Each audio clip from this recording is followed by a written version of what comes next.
everybody, and welcome to another episode of Curse of Muddy Mystery. Tonight we're playing the module Curse of Strahd, but it's been changed, transformed, and we're playing in the system and the setting of Frostmark, the RPG, everything created by moi. There's a content warning for tonight of bad language, gothic horror, heavy topics, and perhaps some gore. We shall see. But with me, I have a wonderful cast of players. I got Lady Lyra, a half-elven Megas, played by Pepper. Hello, Wicca. Hey! And Martia, our changeling druid, played by Q. Hello, Wicca. Hello. Area Stormlight of the Protectorate will join us soon. Our dwarven wizard, played by Neo, who is guarding his dog. But until then, Nixo of Tivisani, our tiefling bard, played by Adriana. Hello. Listening hard. And certainly not the short Sir Jimcos, our undead paladin, played by Woo. Hello, welcome. Or hardly listening. What happened last time, gang? Yeah. Yes. Go for it. What happened? Well, what happened? Let me get to it. Illyria begins the session by seeking a little bit of distance from us as well. Quite an eventful end to the last session. Hamartia goes on after her, with Illyria despairing. She's worried about what consequences stepping into the landmine of these little coven politics will spell for us. And we waste all of our wars, and we'll waste all of our resources battling all threes. All threats, I can't read. All trees. Threats. The Knights of Argynvost are still in dogged pursuit of us, and as soon as we leave, and Strahd will surely ramp up his displeasure. She wants to question us on our methods, believing we're currently digging our own graves. Wouldn't be the first time. She's also bitter that she's getting conflicting criticism, and that she thinks is wholly unnecessary and patronizing. Fair thought. On the other side, Martia seeks to understand and to indulge in Illyria in seeking better methods. The Haglet, that's a choice of words, that feels almost like a slur, speaks of hope, of unprecedented victories, and of few choices at our disposal. Martia searches for tangible and fruitful changes Illyria wants to enact, while Illyria rages against what she doesn't want. The two of them appreciate the effort the other takes, but in face of not speaking the same language, no resolution is found, and they are left quite frustrated. On the way to find clues at the crime scene, Hamartia and Nyx explore their confusion on what's bothering Illyria. Arius begs Nyx to listen, and if that's simple, Nyx promises to hear her out and humor her. In absolute stark contrast, Jivkos serves a myriad of green flags, listening to Illyria's concerns, validating her fears and worries, and lifting her spirits by reminding her what a badass bitch she is. Faith restored. At the statue, we discover a pattern of dead vegetation that's slightly smudged to the north. After a lot of hms and hers, we're fairly confident that something akin to an upcast cold of cone could have been aimed from above. Onto two targets, as there are two smaller circles of less dead vegetation within the bigger circle that is equally smudged. As Baba has water powers from her ancient land, perhaps it could be her. The chance of the family surviving seems very slim, and we decide to hurry back to Metasia to earn ourselves a relatively, as it can be, safe night in the swamps. Once there, at her front door, we're ambushed by 5 scarecrows that hide undead ravens that explode in poisonous clouds and fling black flames at us. Fucking terrifying. The battle turns out to be rather trivial, but reminds us of Baba's displeasure. Metasia and her coven rushes out to greet us when it's over, and Metasia seeks confirmation from us that what happened here was likely Baba's probing of you. Not open hostility, before she invites us back into her home. At her table, the old woman is very eager to hear what we have to say, what we learn from Wenzel. That Wenzel doesn't seem like a monster, that Frucon sent Wenzel to the location of the family's secret meeting at just the right time, and that Wenzel reported it to Baba. Metasia immediately starts to spiral what these extremely suspicious conjectures could mean, when Dana begs her to stay out of it and just let Rukon handle things. This time, Metasia refuses to let Dana's odd behavior go and demands to know what is hiding. Dana bursts out with the truth that she never agreed to keep Nella's baby a secret, and she went to Vukon to cut a deal and keep Metasia out of Barba's punishment, when the Hag of Halves inevitably would discover Metasia's deception. All Metasia would have to do to remain safe is to keep out of Wukon's way. Metasia is clearly extremely upset and banishes Dana from her home for the time being. After letting her collect herself, we resume our theories. Metasia points out that if Vukon couldn't have done all this without Barba's consent, otherwise he would have been punished for taking such actions on his own. Considering the method of killing the family, Metasia has never seen Vukon ever conjure frost magic. And while Barba is blessed by the waters here and can control them, Metasia has also never seen her turn the water to ice. After it seems more and more likely that Barba and Vukon are behind all of this, Metasia's anger grows. She needs to gather her thoughts for a bit, but she wishes to talk to us in the morning to explore avenues of finding out for sure, and then avenging the family. In the meantime, her home is ours. Once she is gone, we express our sympathies, our disappointment in Barba, and a glimmer of hope now that we seem to have won over a new ally. I mean helper. Thank you. Awesome. Very soothing.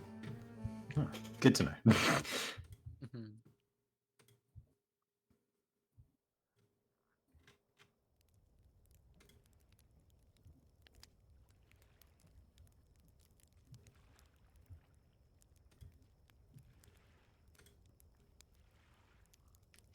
Let's return to it.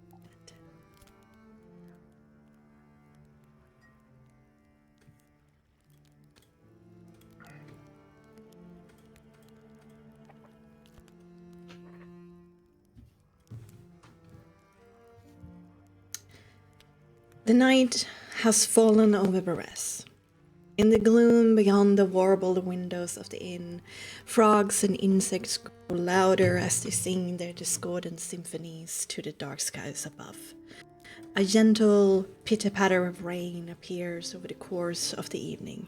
The tiny water droplets impact glass, wood, leaf, and stone, and they add a delicate beat to that music of the night. The rhythm of inhabitants within the Sleeping Nights Inn has calmed significantly. From the frantic crescendo of delivering you news, Dana and Matasia's falling out, and the Covenhead's deep sorrow and rising anger in its wake, the noise of the house is far calmer now.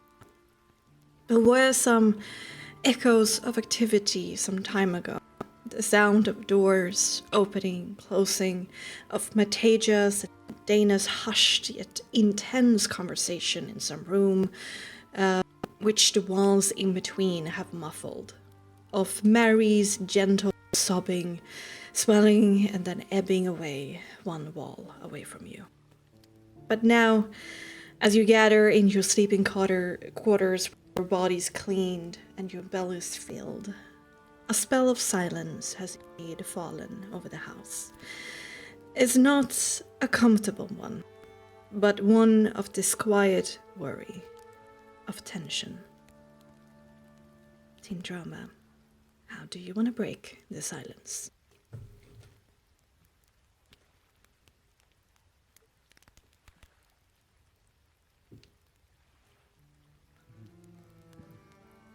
Owie.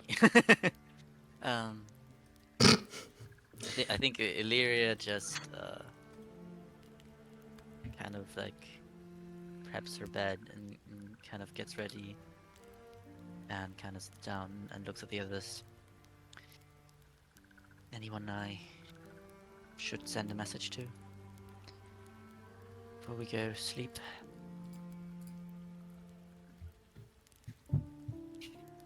Jifkos will probably be cleaning a little bit of stuff from his third legs and just...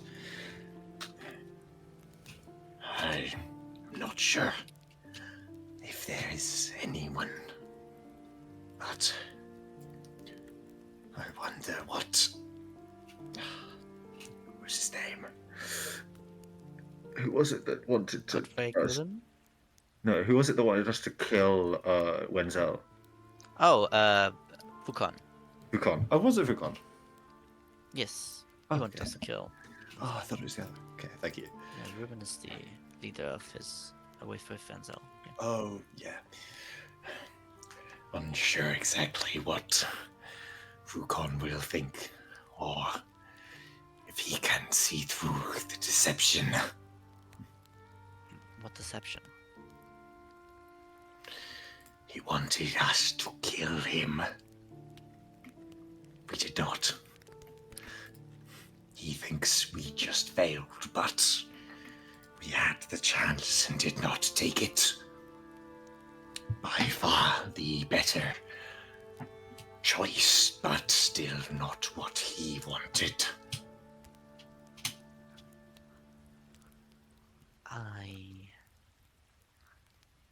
Considering that Wenzel is not a werewolf beast, I don't think he thinks that we could have really failed at this task. But, well, maybe he'll think we failed. Buys us some time, I guess. May be for the better then, yes.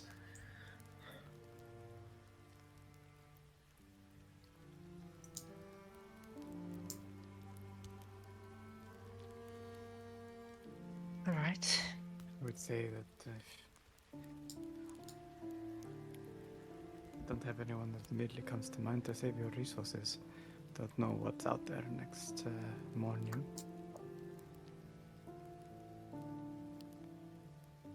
Right. I hope not more scarecrows.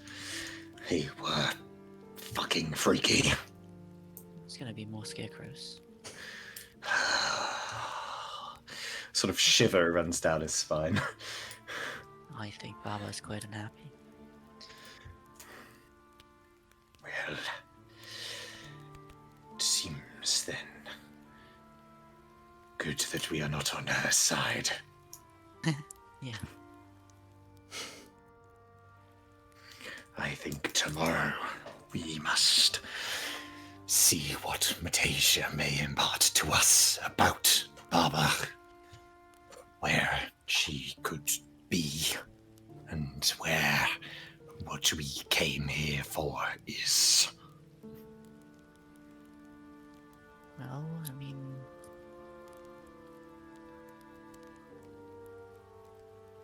we'll see what option we'll have when we get there, probably.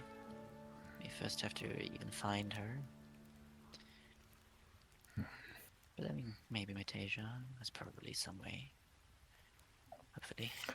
I would hope that she has some form of information and insight into such a subject. But that must wait for the day. I may take first watch if we wish. Sure. Take the watch after. I'm feeling extra tired tonight, so I think I will sleep through. Nice. No worries. I can take the second watch.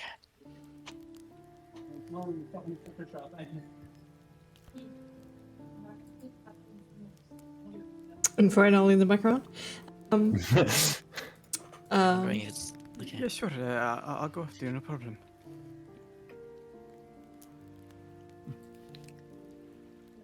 Right. Well, if there's no request for a message, I will do one of my own volition.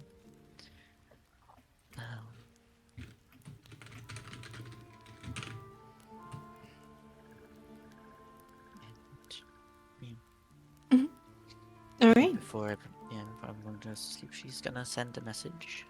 Oh. Yes. To Godfrey Quillum. Oi, okay. All right. Okay. Keeping me on my toes. Of course. Mm-hmm.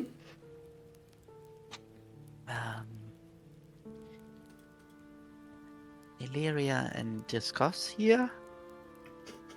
We can help your people with your help. We will need location on how to get to Argynvostold soon. I'll message then.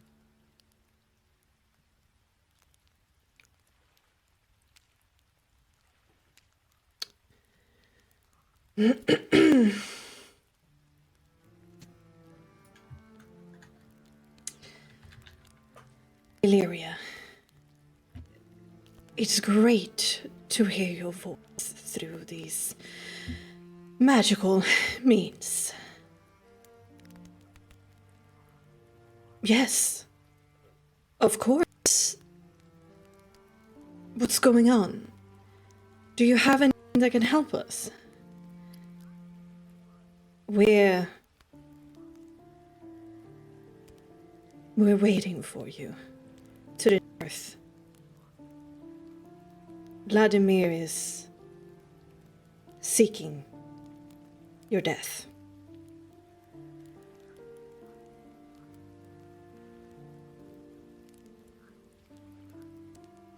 Okay.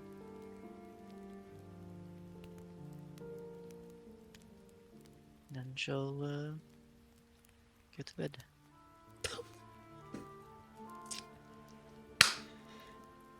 Hey! More I can do, unfortunately, Alright. for today. Did we do a vibe? That is, yes, there has to be a vibe check. What are the vibes like? You bring out. Very great. Nice. Ooh.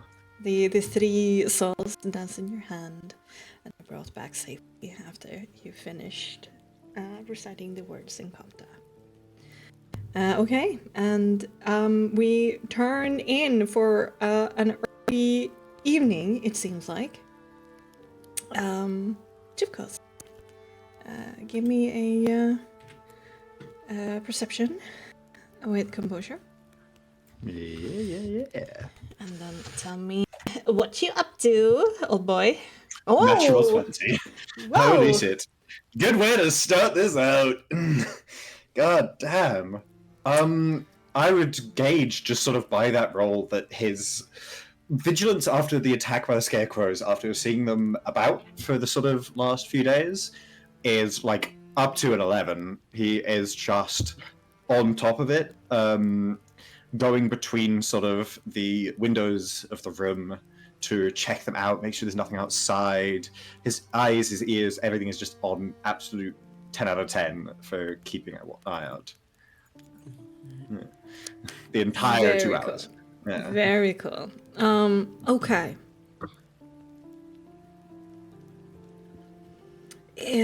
For the first hour, it is very calm. But you do hear, this time around, doors open and close far more carefully and quietly.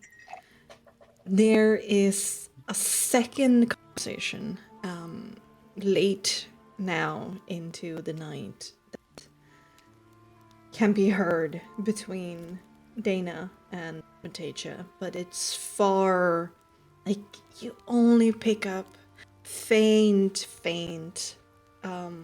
like muffled, distorted noises, or perhaps a laugh, or one word that is slightly louder than the other. They are trying to keep quiet, perhaps not to disturb everybody sleeping in the inn, and the intensity of their conversation has calmed, it seems. But they did go back for a second conversation later in the night. Doors open and close again, and then things go silent. Right.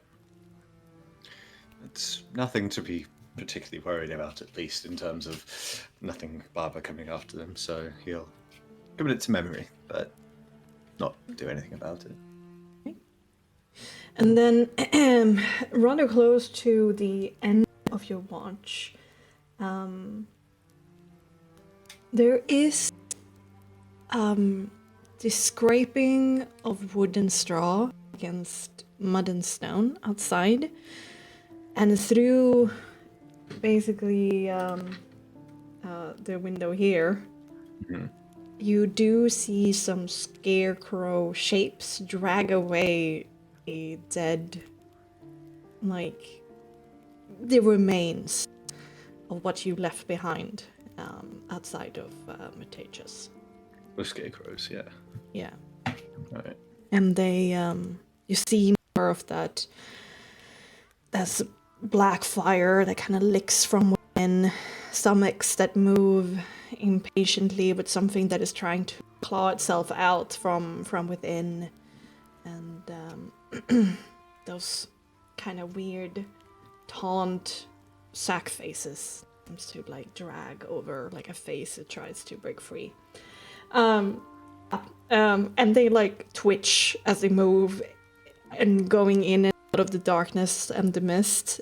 There is some tense moments there with more shivers, but they don't seem to approach in. They just do that and then they disappear. Just sort of absolutely just stare at them the entire time. Mm-hmm. Did they try and get the one that I just posted so far into the ground with my maul? Yeah. They're like to kind of go up and it's extremely awkwardly with Edward's scissor hands like try to like dig it up, but in the end they just cut the scarecrow into smaller pieces and just tie the pieces instead. Damn. And like no remorse, it's just, you know, annihilating these dead corpses of you. I kind of figured that these things are not that alive. Not really sentient, sense. just Yeah. kind of animated. Yeah. Alright. Yeah. So, thankfully, slightly uneventful. Good. Mm-hmm. All right. Anything else?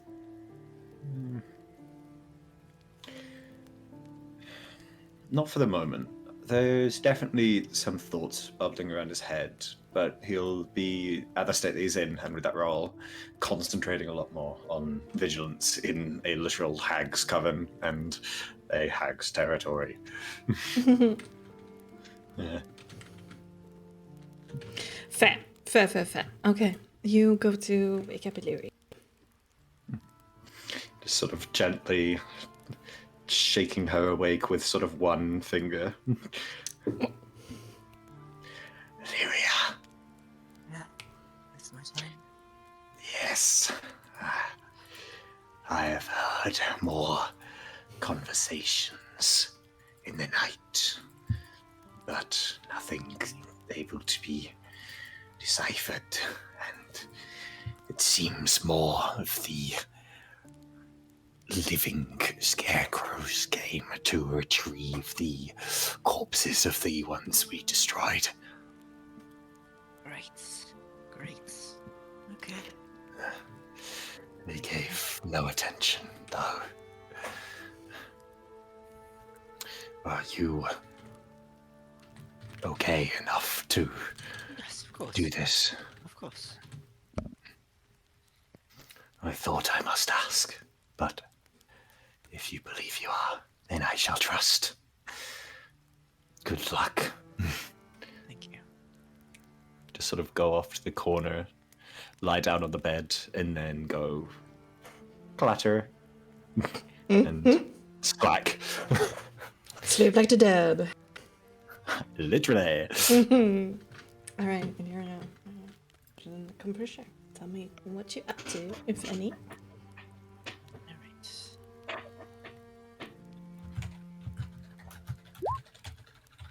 21. 21. Good. Nice.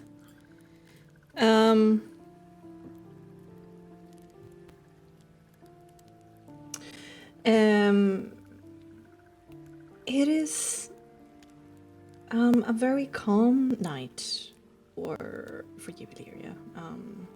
The over the course of your watch, the rain intensifies like slightly, but it is, that 2 a.m. kind of territory. Sometimes there's some unnatural movement of mist that kind of passes over the road in your first point of being able to see, but there's nothing truly tangible about it, just shadows. And it definitely seems like beyond this cozy sanctuary, the night is quite alive out there. When it shouldn't be.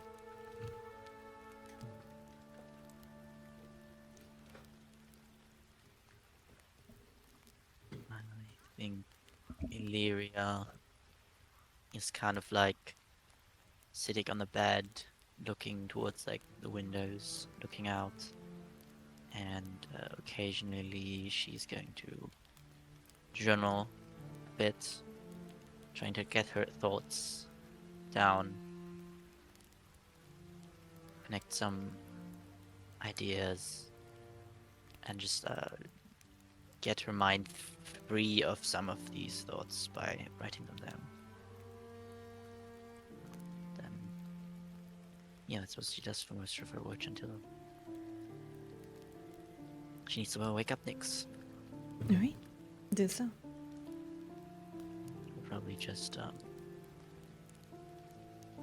gently tap him on the arm. I'm up. How's my hair? Good. Thank you. Problems? Just normal scary Barovia. Well, could be worse. At least we have a bed and a roof over our heads for the night. Been a while. Better than a tent, indeed. So, I've learned not to complain. Sure. Well, yeah, I've good watch. I will watch this room so hard. You'll probably notice that she doesn't super make eye contact with you. And then she kind of heads over to her bed. Nix follows her with his eyes and ears, waiting, listening.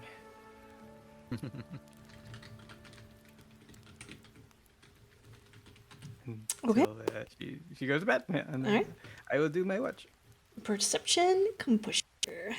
And tell me what you do.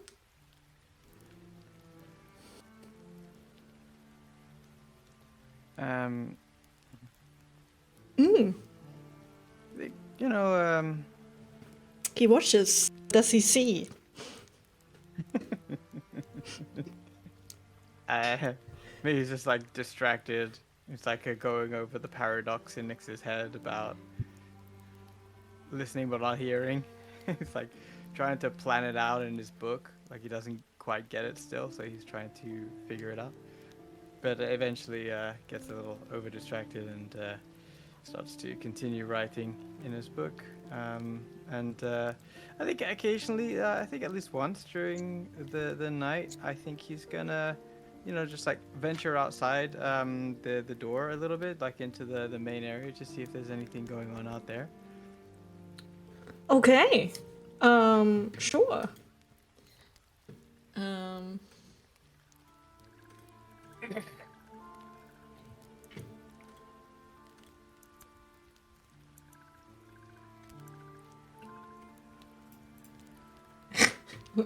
Let's remove this chaos down here. There's a big old elk outside. I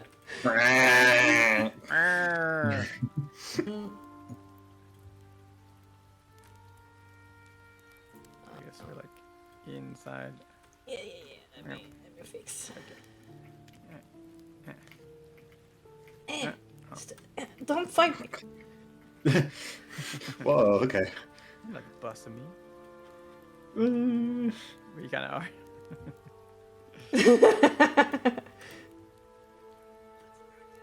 God. Huh? What? There we go. Let's remove the daylight mode. There we go. Because night has fallen. All right. You've walked this hall often in your time spent here. This way leads to the bathroom that you used to bathe and stuff, and this you've heard noises from like a kitchen, which makes sense since it's like outside of the like behind the bar. These 3 doors is probably 3 rooms for the rest of the coven. I will go quietly as to not disturb anyone, but also just like listening in, see if there's any threats, perhaps like doing his due diligence on ensuring that where we are staying is actually safe and using his ears to listen. Oh well, yeah. There are still like a few candles, basically oil lamps burning goat fat that are going strong, keeping the place rather cozy. The green light coming from all of those candles in that strange little altar, but on the mantelpiece and around the fireplace is quite jarring in the night gloom, because there's quite the glow of that sickly green coming from that direction. And still the portrait of Baba sits there on the mantelpiece, but faced the picture itself faces the fireplace itself rather than out. Flipped, yeah. Yeah, flipped still. You don't see any remains of the battle outside. Like, some of the mud might still be a little bit scorched by like the crackling lightning and black flames that were flung about, but there's no pieces of scarecrows during the area. Nix would think to himself, compostable. Yeah, sure. The inn have like a lived-in smell. It's still rather musky. Like, if you look closely, there's like patches of black mold growing, and there's a bit of a undertone of perhaps sour milk in the air. They are doing their best of keeping this place, comely. The swamp is a harsh mistress.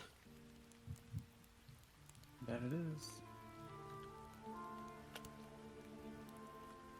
Yeah. And padding back just down the corridor, I will just like, not super creepy like, but like just listen to the doors just briefly as I pass by and do like my various watch patrol.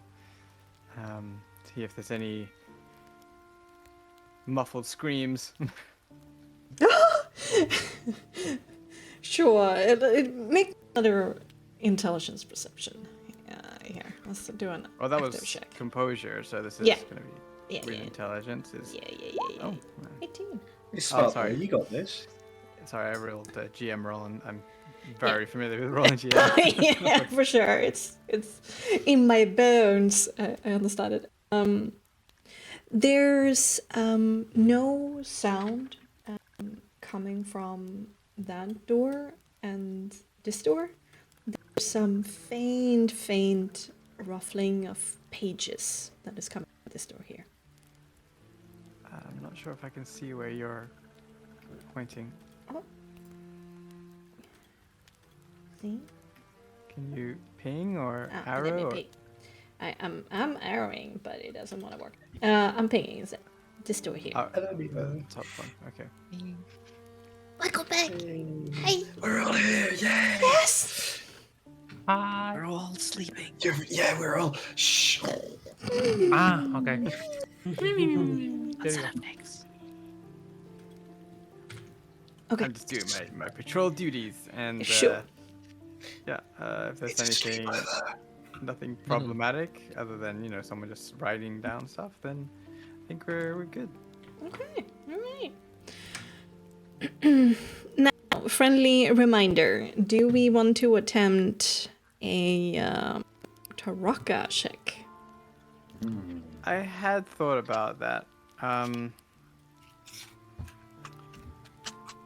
It might be beneficial. I mean, he's not with exhaustion, so if he's gonna just clear the exhaustion, then there's no real problem with doing so. So, in the last half of his watch, sure, he'll sit on the edge of his bed and do the thing with the same old one that he's been failing at for the past thousand. Is it the elementalist or the thief? Or the dictator? Elementalist. The elementalist. All right. Let's go. The elementalist is of the suit of stars. Indeed. And we have a DV 14.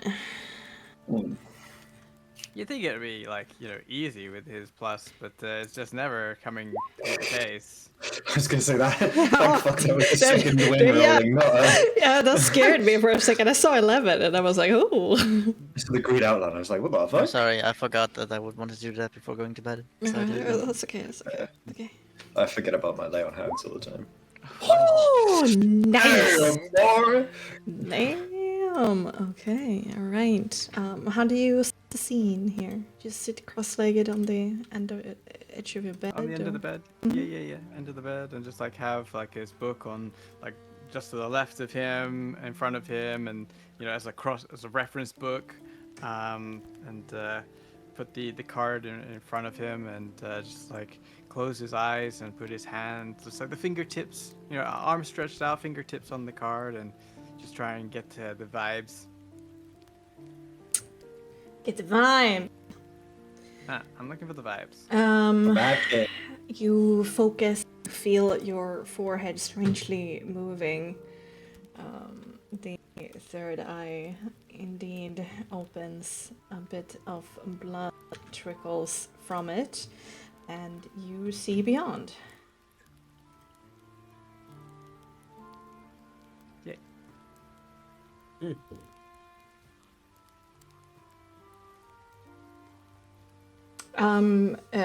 And the advanced text, flavor text reads, in its most basic interpretation, this card represents nature in all its aspects. A gentle waterfall, the raging storm, a baby rabbit, or a snarling tiger. The stars also indicate the mastery of nature or the eventuality of nature's success. In its positive aspect, the elementalist pretends good luck in natural endeavors such as hunting or harvesting. Reversed, it is indicative of the negative natural events such as a blizzard, forest fire, a rampaging herd of wild boars, etc.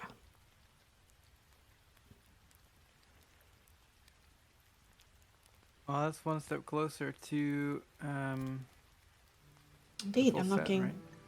Yeah, we have now unlocked 3 out of 5 of the deeper meaning in the particular reading. Do you want to roll the die once more? Interest being exhausted.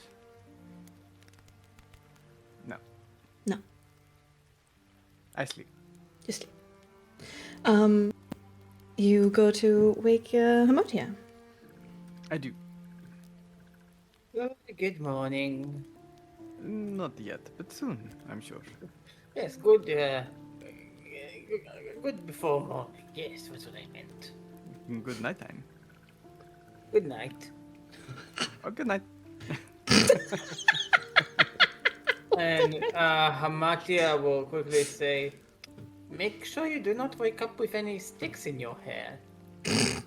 I've heard rumors lately."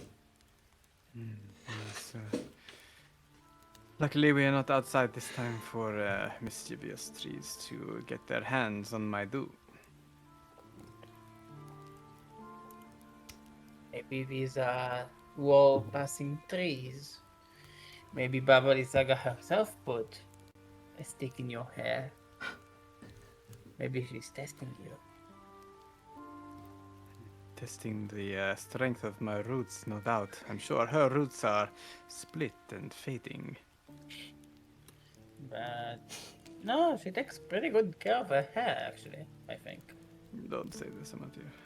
Say, just make me feel good before I go to sleep. Okay, you have great hair, Nix. No. It's Don't want my hair.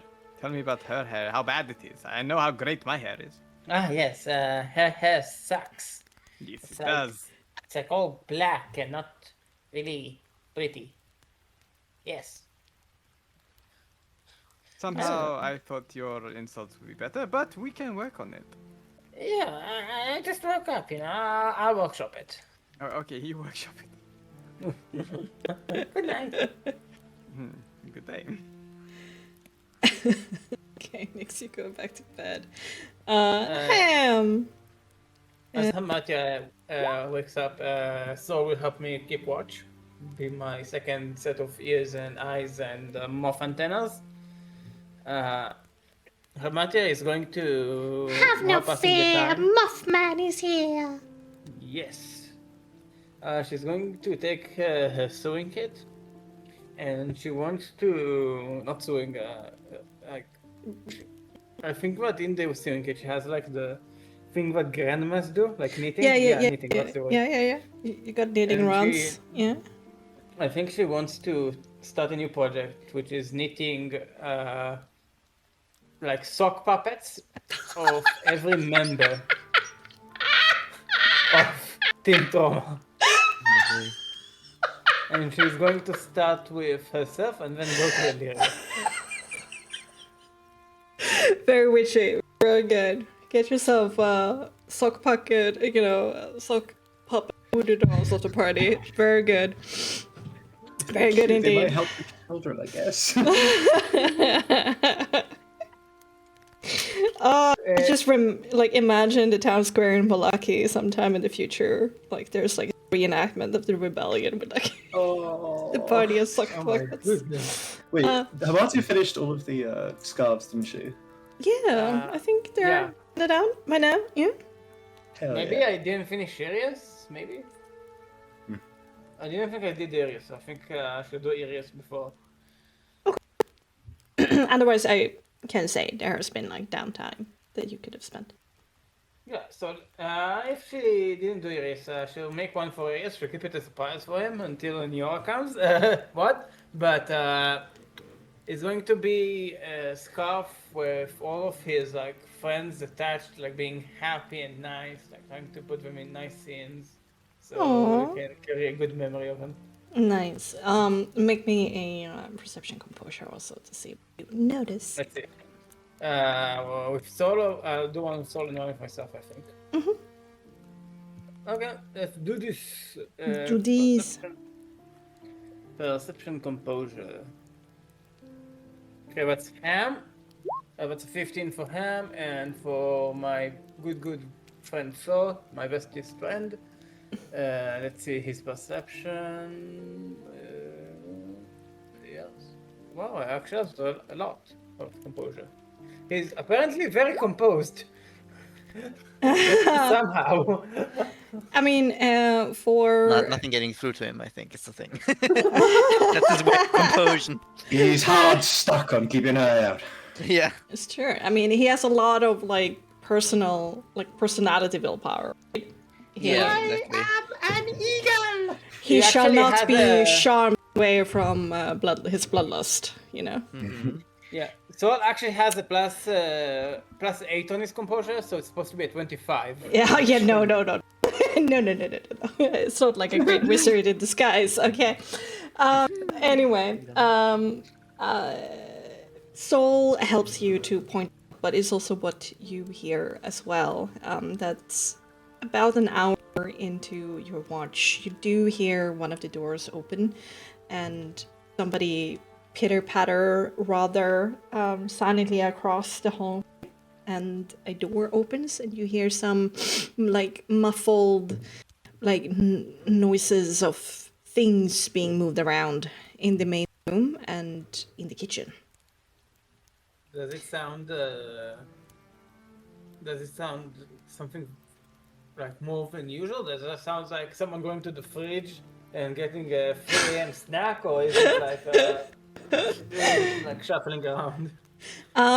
It does sound a little bit like the 3 a.m. snack, but more a bit akin to like, let's clean like the kitchen and prepare breakfast before everybody wakes up. Just to make sure, I'm going to look for Saul's eyes and send him to pick for the keyhole. Sure. To just the hallway? There's nobody currently in the hallway. Do you want to send Saul further? Yes, I do. Send him a little bit farther then. Okay. And does Saul go left or right? In the I corridor? don't see a map. He'll go well- towards the sound. Oh, fair. Okay, that's right. So you heard the sound kind of come from your left, going to your right, and going to the right. Do find the kitchen door going through the keyhole. You do see through Saul's eyes a very nervous-looking Mary, like moving about the kitchen rather frantically and like cleaning things. She has somewhat puffy eyes. A rather like stressed look on her face, but people deal with stress in different ways, and she's cleaning some pots and pans. Okay, that sounds good. She'll recall Saul back and continue with her day or night. All right. About half an hour later, you hear pitter-pattering and the sound of somebody actively eating something. And a door opens and closes again. And then everything goes back to quiet. Okay. All right.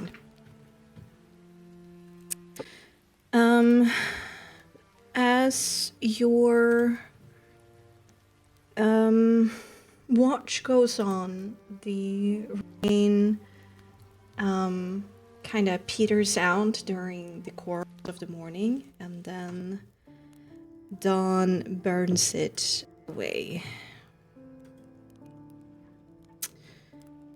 And as you go to wake the others, like in just a couple of moments, something else happens. Am I dead? Yes. You see your soul move from your body. Another flaming trap got you caught in a net. Oh, slowly Yeah, dying. prepare another character sheet. You just poof. Yeah, a meteor falls. Morning doth come. The stormy and chilly Tarak has ended. The first morning of the month of Brek, the month of the cold and the dark, doth begins. And when the first light of dawn spills over the horizon, filters through the heavy clouds of mists of Barovia, scatter past branches and leaves, ruins and stones, and warps through the thick window pane of your window, a tiny dot of brilliant bluish white light follows it. It dances through the air like a wayward speck of dust. It swirls, it drags, until it patiently is carried into the center of your room by a non-existent wind. There it is released, and it sinks slowly towards the floorboard.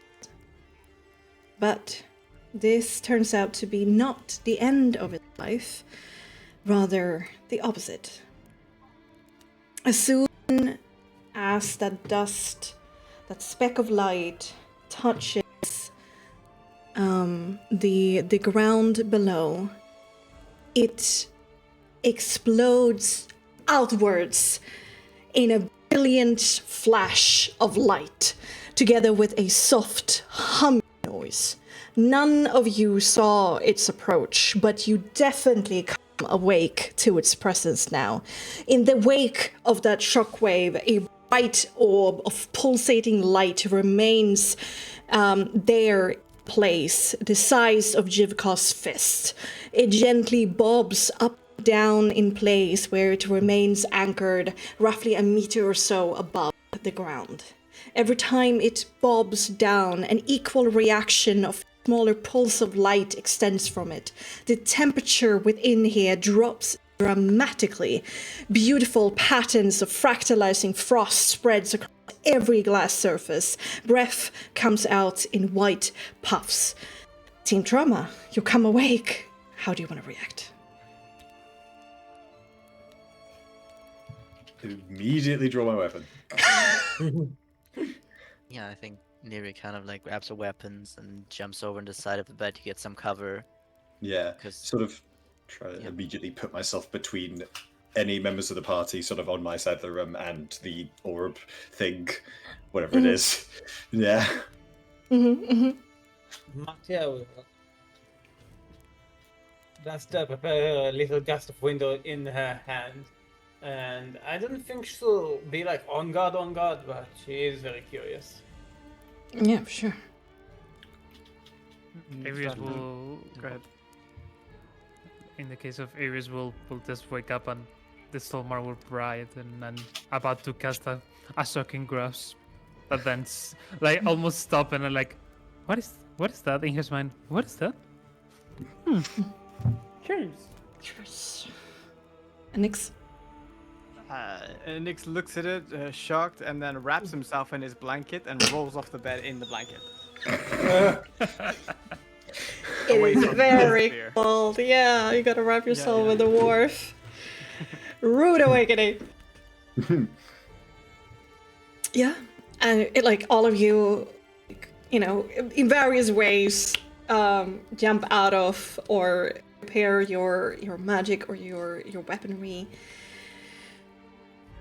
And nothing happens. It just remains there, bobbing up and down, and that every time it kind of descends, there's that pulse of light and a kind of sound.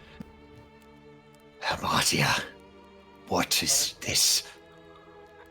I don't know, I just came here.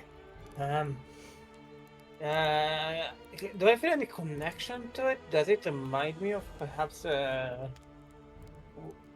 one of my earlier encounters in any way?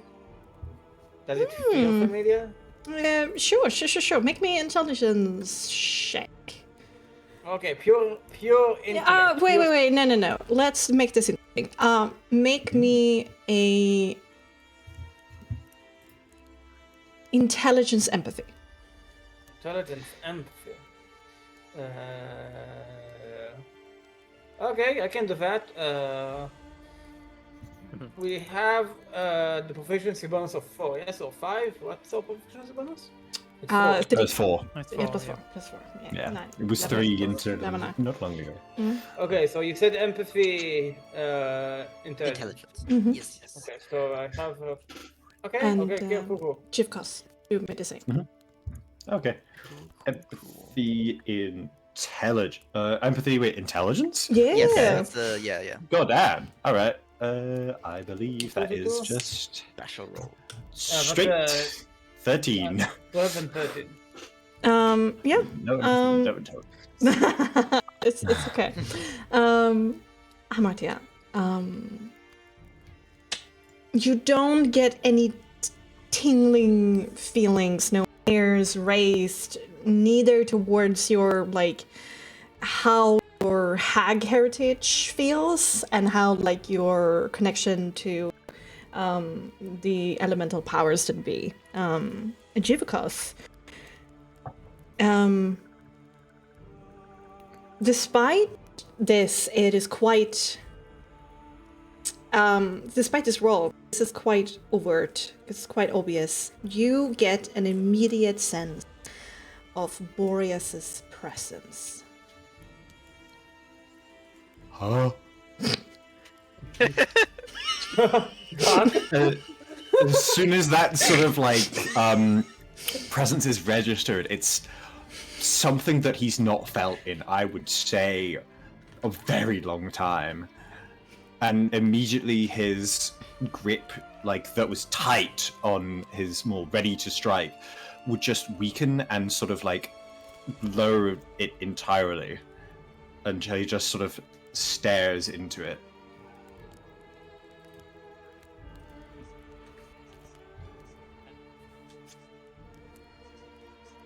Ares will notice and just ask, wait. Discuss, do you feel something? Or do you know this? This is not a threat. That is a something from our lord. Boreas. Some form or way. Seems absolute disbelief at sort of the even idea of this. Did we feel like the room got cold when it got in?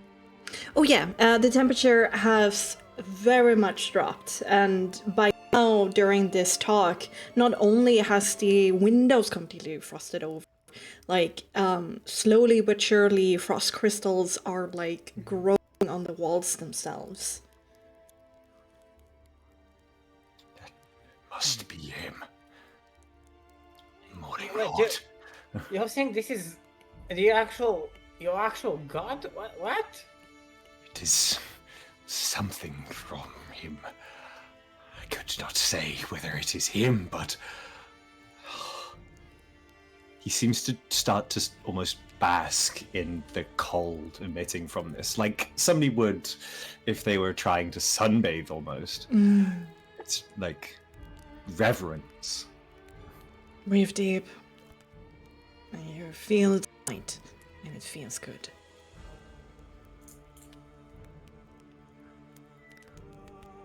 He'll just sort of slowly begin to reach out his clawed hand towards it. You have And to then- walk over it to it a little bit. You were furthest away. Yeah. As you just begin to walk over to it, a couple of steps away, there is a quick flash of light again. There is cracking noise as cracks appear all over the orb, and almost like glass, its outer layer shatters as it falls through the air.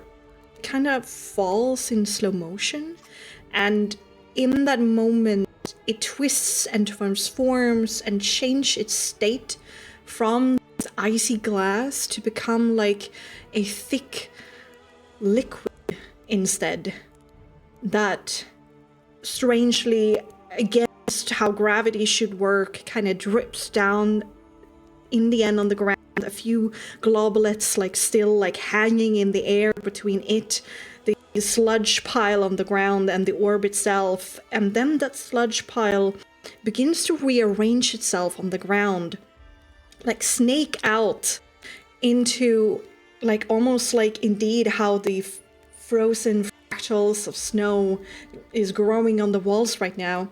And you see shapes take form. Letters in Borean. And Jivkos, clearly on the ground before you, you read out two sentences. Despair not. Great rewards come to those who struggle well.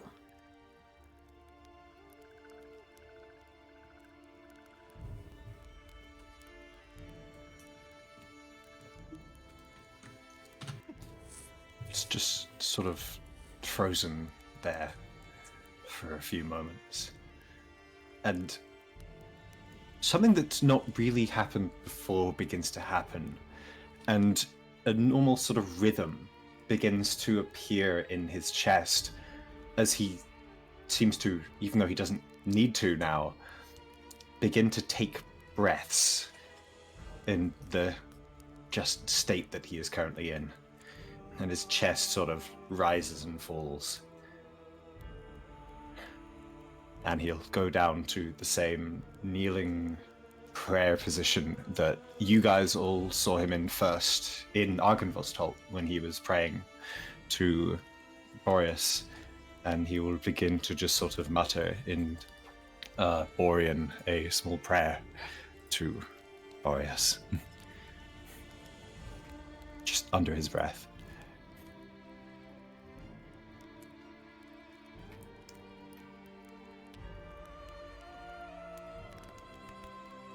I believe it.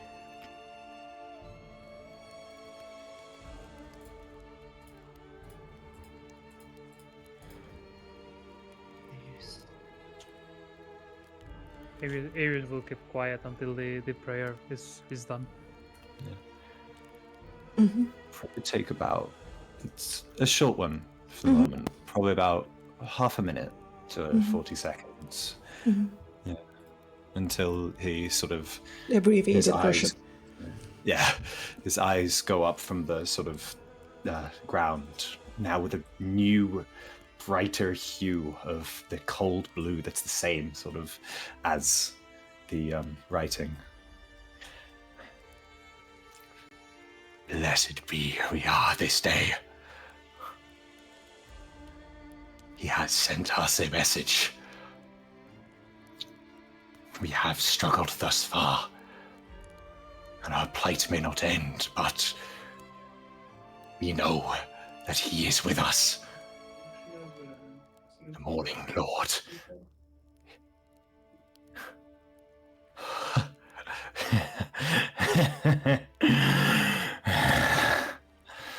Oh, how good it feels to take an icy breath.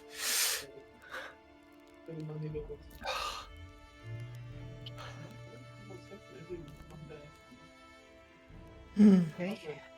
This loud scramble and that weird, like, non-gravity resumes.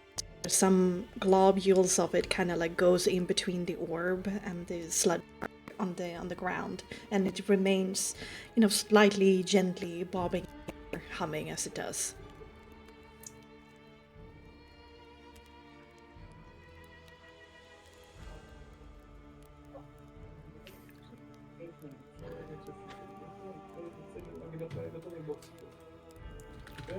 Jifkos is, at this point, just a massive, wide... It's monstrous and terrifying, but with the emotions that he's shown, it's warming in the same way that a cold chill can bring a strength to you, where your body sort of fights it off in the struggle. He's finally seeming comfortable. Mm-hmm.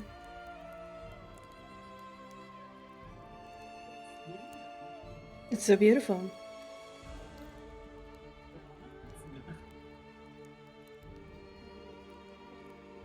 There is still like something in the air right now.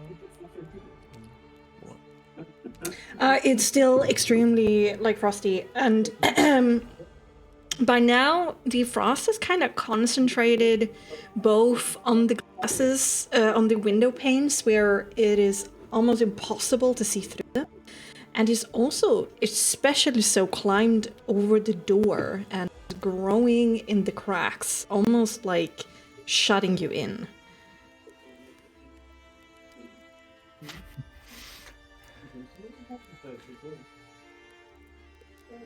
Hey, are we sure? This is... I don't understand how this can be here. And why? The Morning Lord prevails where struggle resides, and this valley is full of it. Even if cold. Because we are struggling. We are fighting against an overpowering odd. He knows. He has faith as we do in him.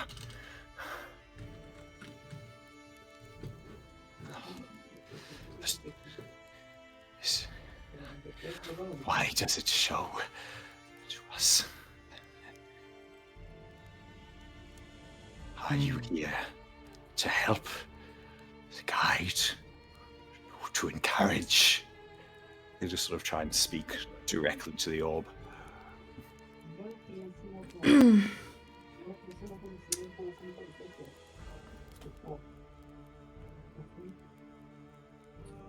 It has been anchored in place for this whole time, kind of fixated in the air, just like moving vertically, somewhat up and down. Now it moves. It moves towards you, Jivkos, but then stops. Still, like it doesn't go to touch you, but it moves towards you and stops again and anchors itself. It is here for me. I would not wish to claim such a thing, but what? He'll just sort of take another stride towards it and see if there is any reaction. It remains in place, but the pop stops, and there's like a more resonant hum and pulse of light again that is released. It's like it's remaining still for you, welcoming you. Then looking to the others for a few moments each, he will then take a stride forward and, if he's now close enough, attempt to rest a hand on it. Indeed you do. It remains anchored for you. It is very, very cold. It does not freeze burn you. Not yet, but if you keep in contact with it for some time, it will begin hurting your skin. But only a moment or two after making contact with it, and indeed it has this heft to it, even though it seems to be like made out of light. In your hand, it feels like a strong, dense orb of ice. And indeed, like before, the outer layer cracks and shatters glass. That layer changes form once more, becomes more sludge, which trickles up your hand, your forearm.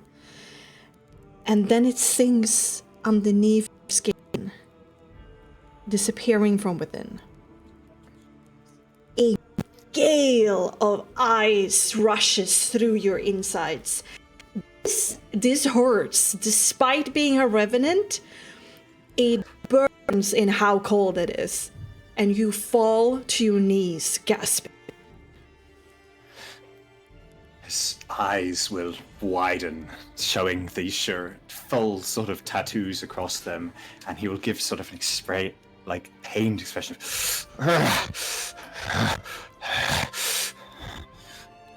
As sort of his breath comes out like almost icy, as it does sort of when you're going from warmth to cold. But he will not struggle. He'll welcome such a thing.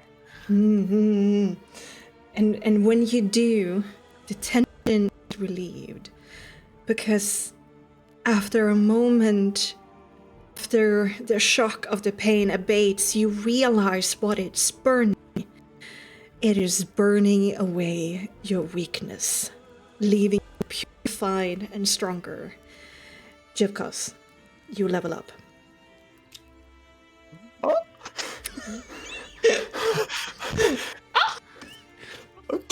Okay.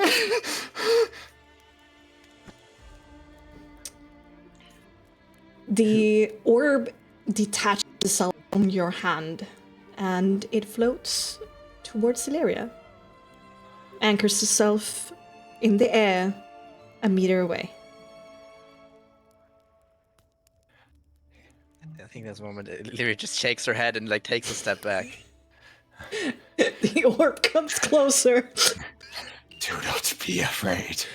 He'll just sort of say as he'll get up to one knee and then stand this time with a renewed stance, stronger, more prouder. He is blessing us. I feel him passing through me. Such my fingertips. How embrace him. He wishes to bless you. I don't understand why. This is your god, right? You do not need to follow a god for them to believe you are doing right. We are carrying the word of the Morning Lord against those that wish to shy away from him. He does not wish to bring you harm. Embrace the gold. Embrace his light. Okay, sure. Right.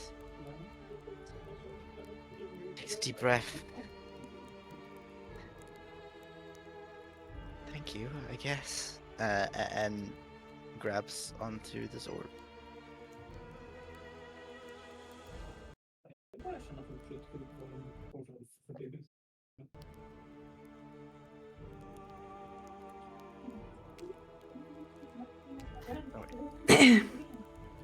You go through the same sensation. It is extremely cold. Another layer shatters. The orb grows somewhat smaller for each time it does.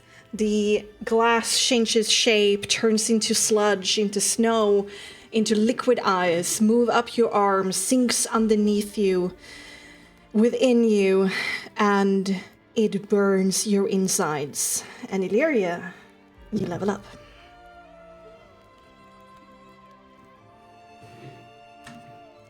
I think she's just trying to grasp onto herself as she's feeling that burn. She doesn't have as an easy time as just goes to just let this go. But there's obviously a moment where she can feel like something else, like coming and supporting, and it actually being a good thing, even though it pains her. The morning's glory flows through you. Do you not feel it?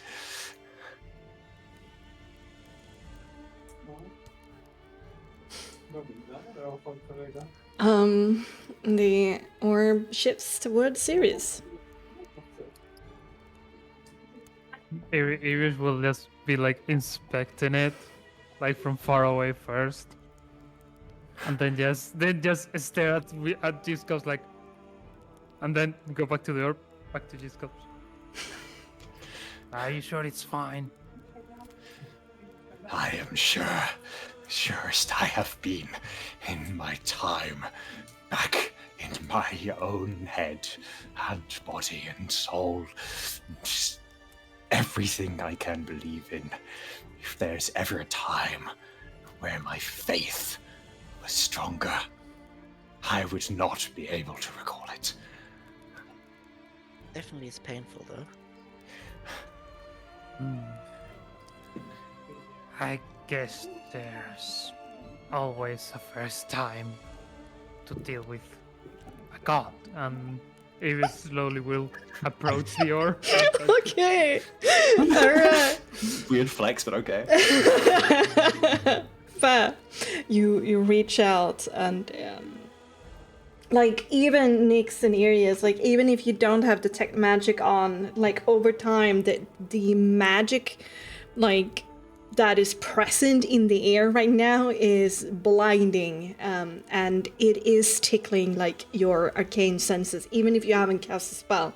And areas, you reach out for it, the glass shatters, the ice melts, it sinks within you, it as a blizzard rages through you, but it makes you stronger still.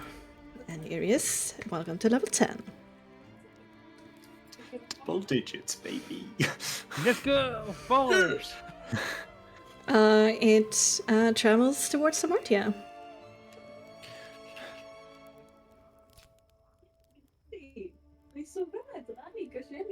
I was speaking Infernal in the background, and Boreas is sad that he's ignored.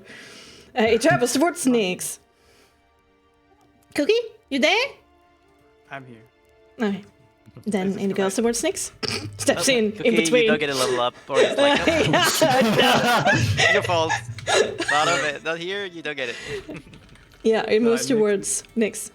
Nyx like peers up like over the edge of his bed, like the blanket over his head, his horns sort of like sticking out a little bit, but he's like wrapped them around him like a jelly baby, and he's like looking at what's going on and seeing the look in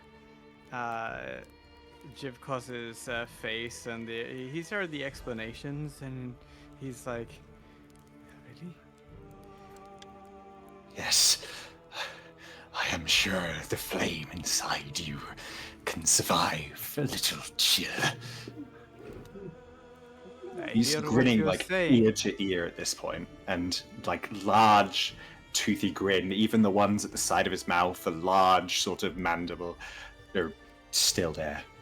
He looks, even in this undead state, in a like pure joy.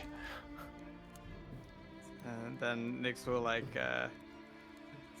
step out from his cowering position behind the edge of the bed and look at it, look to Jivkos, look to Illyria, and then with a close of his eyes, he opens up the blanket and like grabs onto it, like swallows it.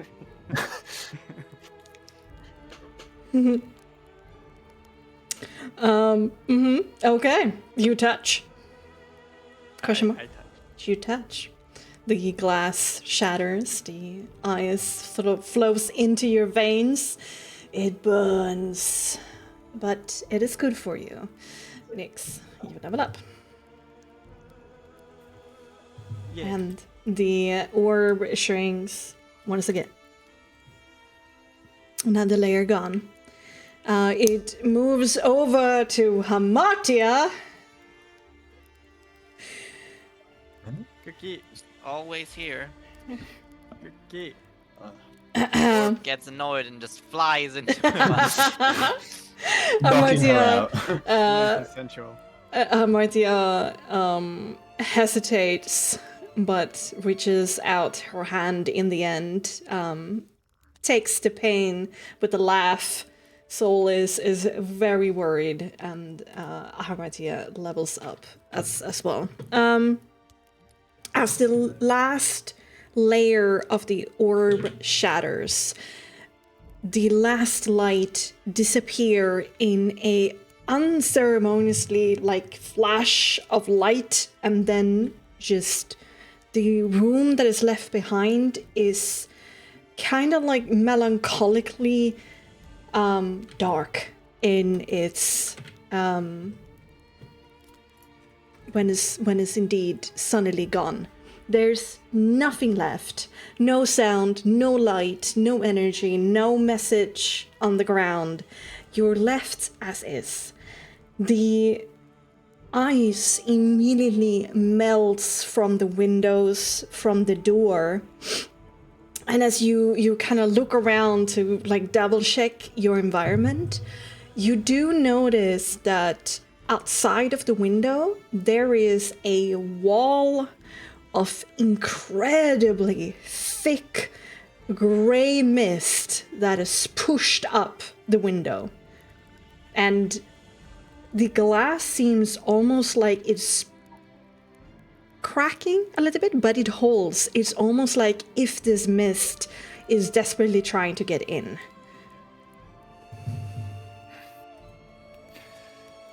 To the chained, we bring hope, and the tyrannical, we bring ruin.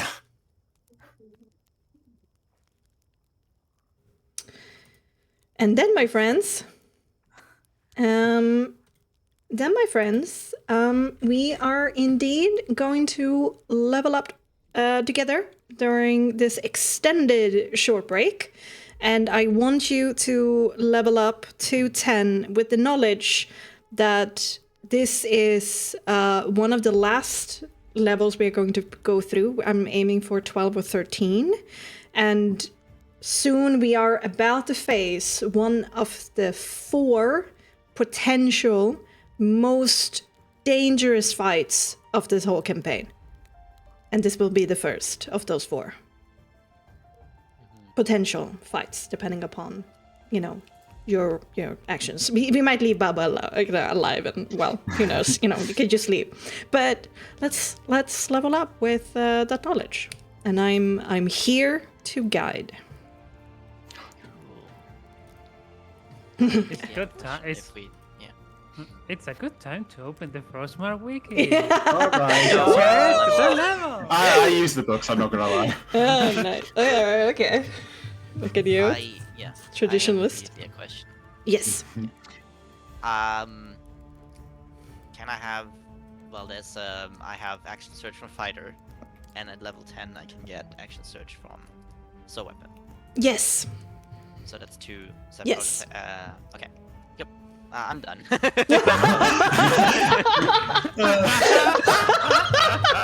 You can roll HD. You can spend potential. Yeah. Oh, efficient. Very German. I may take a little longer, but I have an exact idea. Yeah. Action search is not like extra attack, where it like if you have 1, it becomes 2. Action search is like indomitable in that sense. Instead, like normal abilities. So yeah, less of them though around, as it should be. More action search, yay. Yeah. Search your accent search. Roll your HD, spend your potency. Remember, you can also keep potency for exaltation in a pinch if you so would wish. I have one question. Mm-hmm. For evocation with empower evocation, it says that you can add your intelligence modifier. Can it be your spellcasting modifier? For you, yes. Choose your spellcasting modifier, since Arius is not a typical occult student build. I think I just have one thing that I can go for. Or that I should go for, I think. And that is the aura of courage. No! Oh no. Oh no, Cookie's gotta go. Yeah. Alright, no worries. I kind of figured. Maybe it's okay. Yeah, me too. Focus on the level up, guys. You can also leave during this time and get some drinks and whatever you need, depending upon your speed. Question. I assume for the level up we gain for the sleeping we do that for before we level up or after we level up? I assume after in terms of health dice because we the same thing with regaining HD. You regain HD first, you spend it. You level up and then we spend. Okay. Oh, so we only regain 4 HD then. Right? Either way. Oh, so 5. It's just 5. Okay then. Yeah. All right. I don't think anything else changes anyway. Yeah. I mean, you get more current HP into max HP. Yeah. Do we gain that HP straight up, or does it just add to our max? The extra that you gain from Boreas is added onto you immediately. Oh, awesome. The god is godlike, and he gods. Yeah. Or it, I should say. Ah, shit. If you roll half, and you add half, but that was a 6. So it is a 6. West. No. I still gain 11 hit points. Yeah, you see. You see. Alright, so that's 8 for Illyria. Yeah, plus my vitality. Yes, indeed. So 10 perfect points. I- Yeah, 100. I've been wanting the ore so bad for so long. It's just so cool, okay? It's so cool. Aw, Oh, 5. Nice. nice.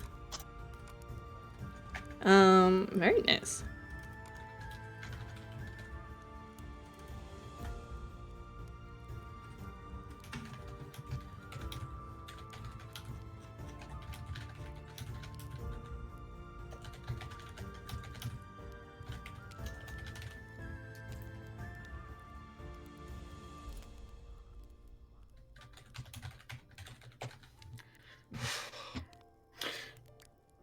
I will say I was grinning fucking ear to ear throughout that. Thank you so much. That was Nice.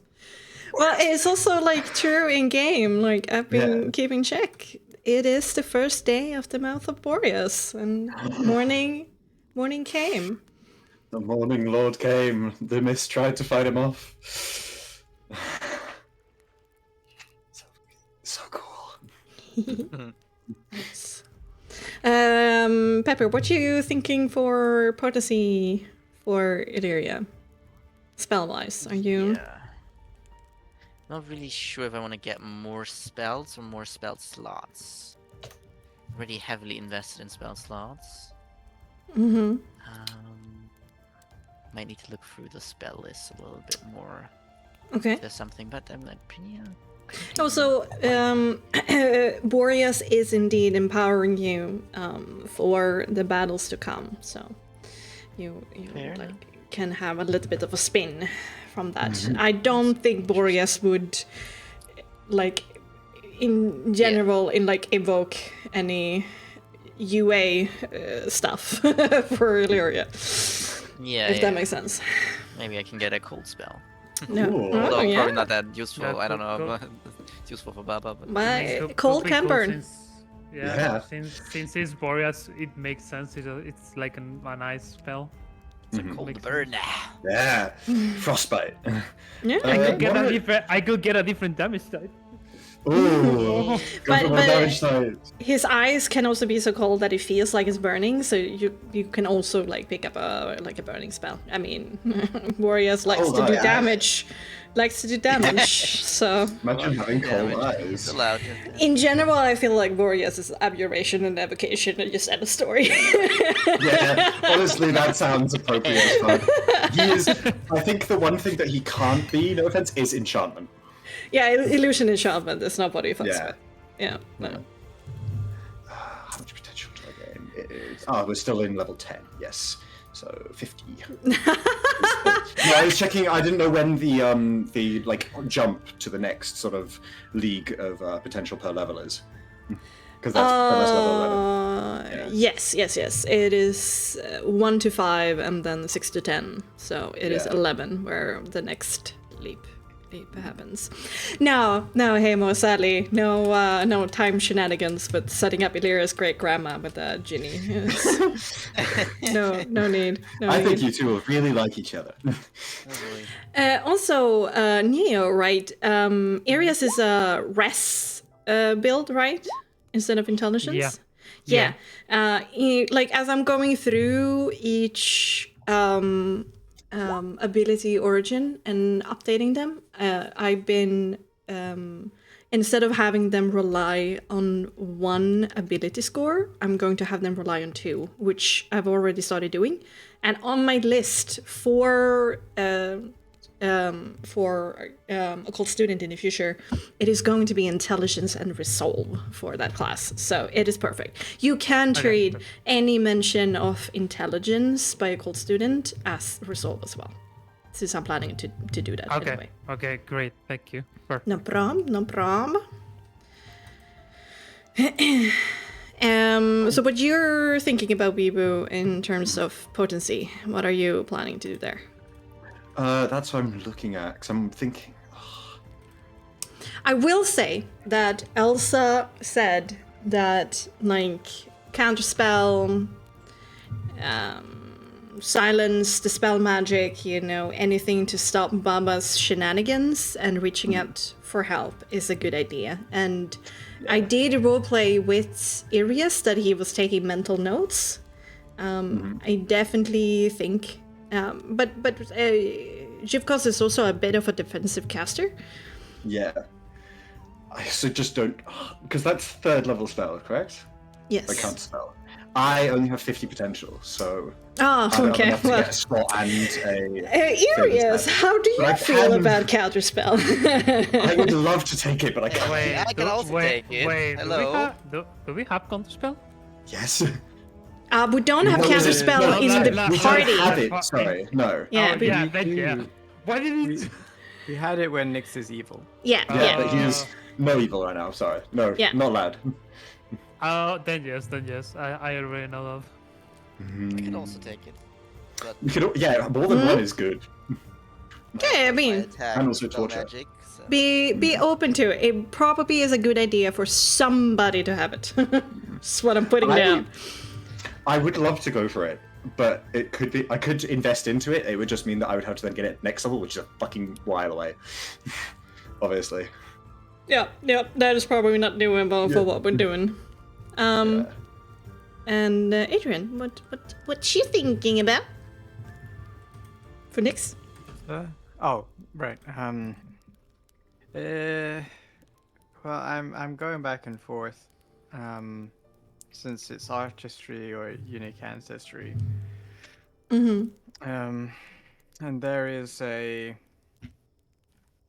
feature that is quite good, as artistry, which is the level 6 snap out ability, which gives advantage on any mental or social saving throw within 6 meters of Nyx.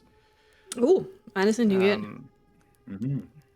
But then there's also the need for some potential for spells, right? And it's a half caster, so it would be less to get a decent spell.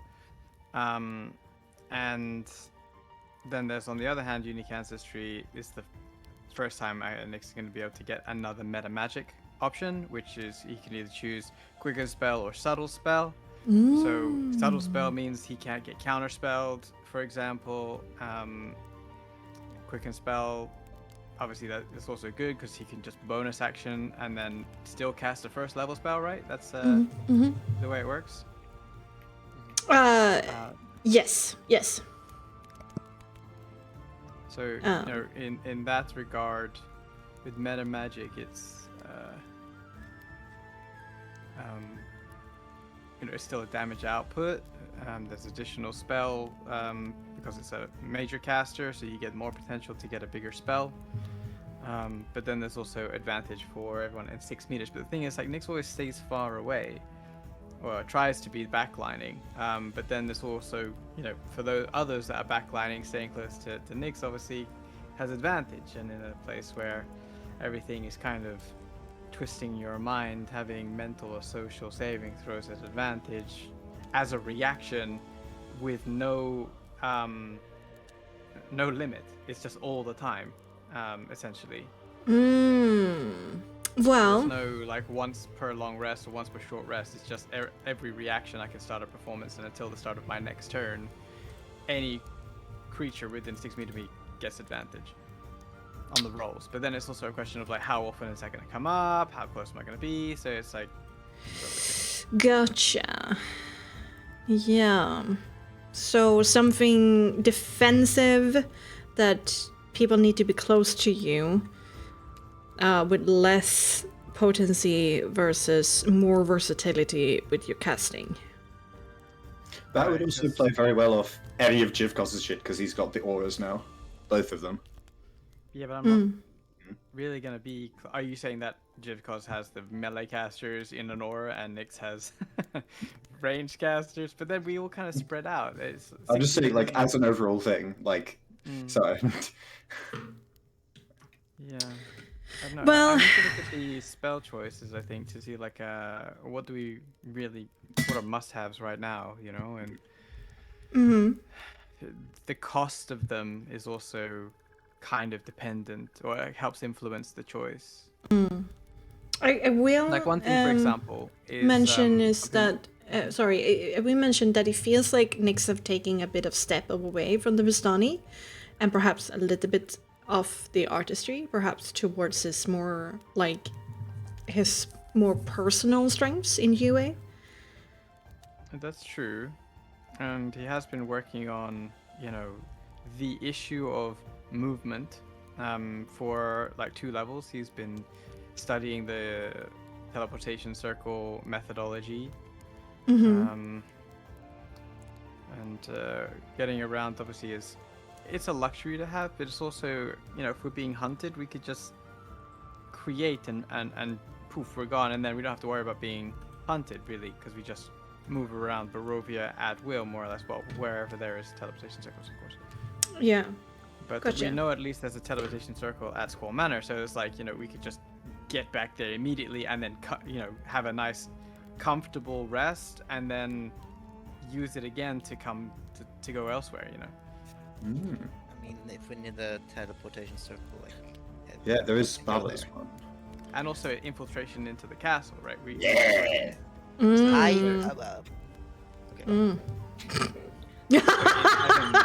know, like, that's a bad idea. It's not like these are It's like, get away from Strahd first and not get closer to him near just like teleportation circles that he's gonna look for us. No, I just say like, it resolves the issue of trekking everywhere, and we just bounce to checkpoints instead. Yeah, That's fair. It's true. Because, It's like, true. I mean, that is something, that will help us achieve our objectives a lot quicker, rather than having to have like 3-4 days or 3-4 sessions of like going from A to B. Yeah. Which, is a thing, and we are currently, being stalked. But I don't know if it's a good enough reason, because it's only going to be used occasionally. Perhaps. Look through. Yeah. At level 10, Yeah.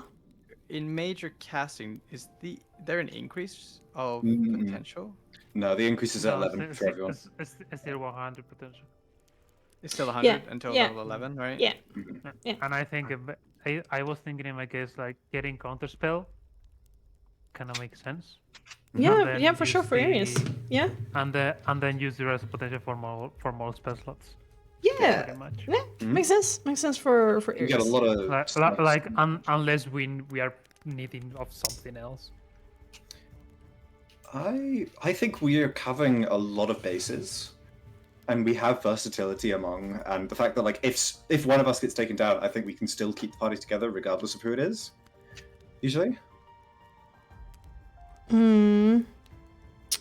like I'm not seeing like somebody being like a chain that if it gets broken, the entire thing falls apart. Please don't hope No. that for me, It comes Hema. from casting, right? From both Hamatu and Nyx, they're the sustainers.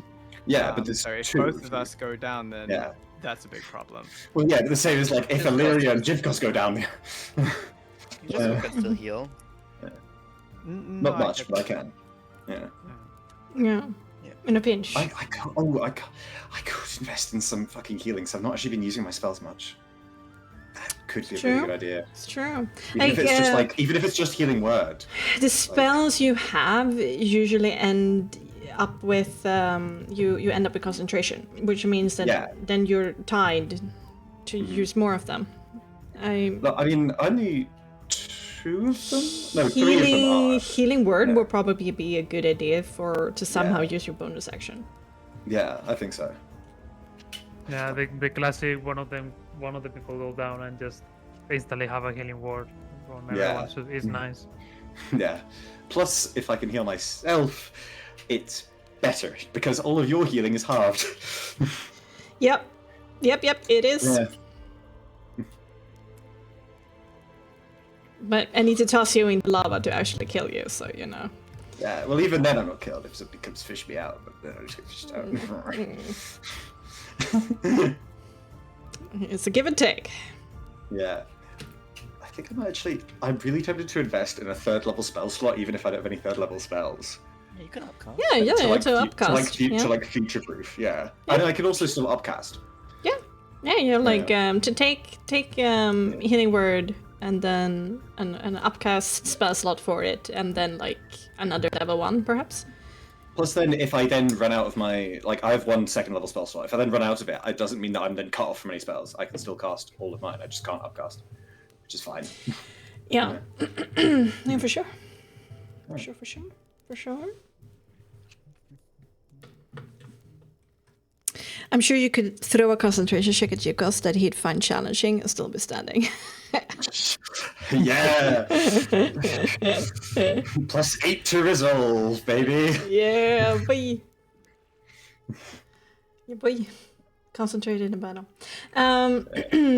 Nix, I mean, if he has been leaning like away from the Vistani and like more into his personal strengths, perhaps there would be like some more radiant-ish spells for him.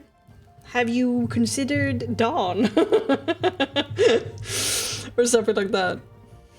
Dawn, I think isn't that like a 6th level? 5. Dawn.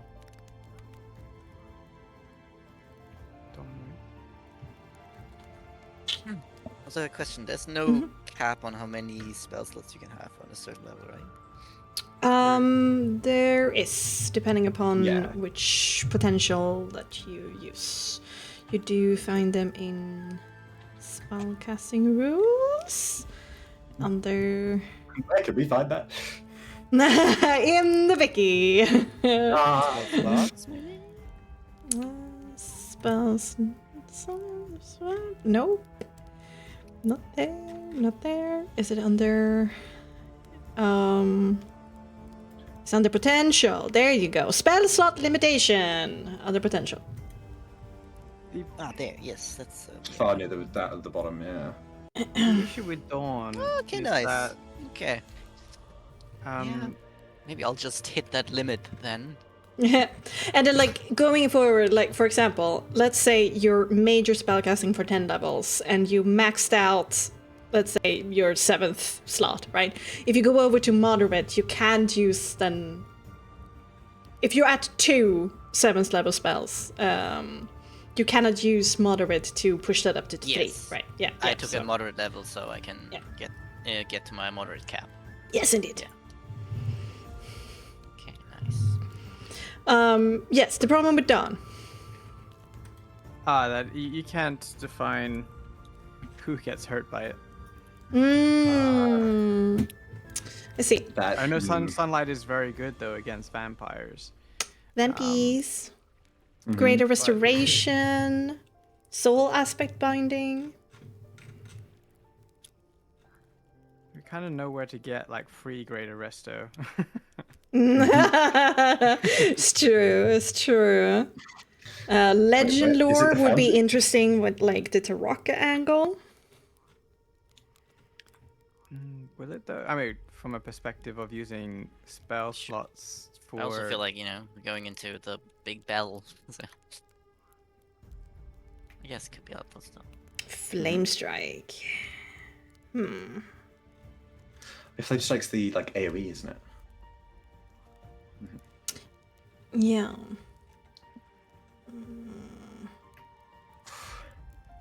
No, it's just tweaked my mind, just like something that would be very Nyx. Unfortunately, it doesn't really match with him, but kind of does.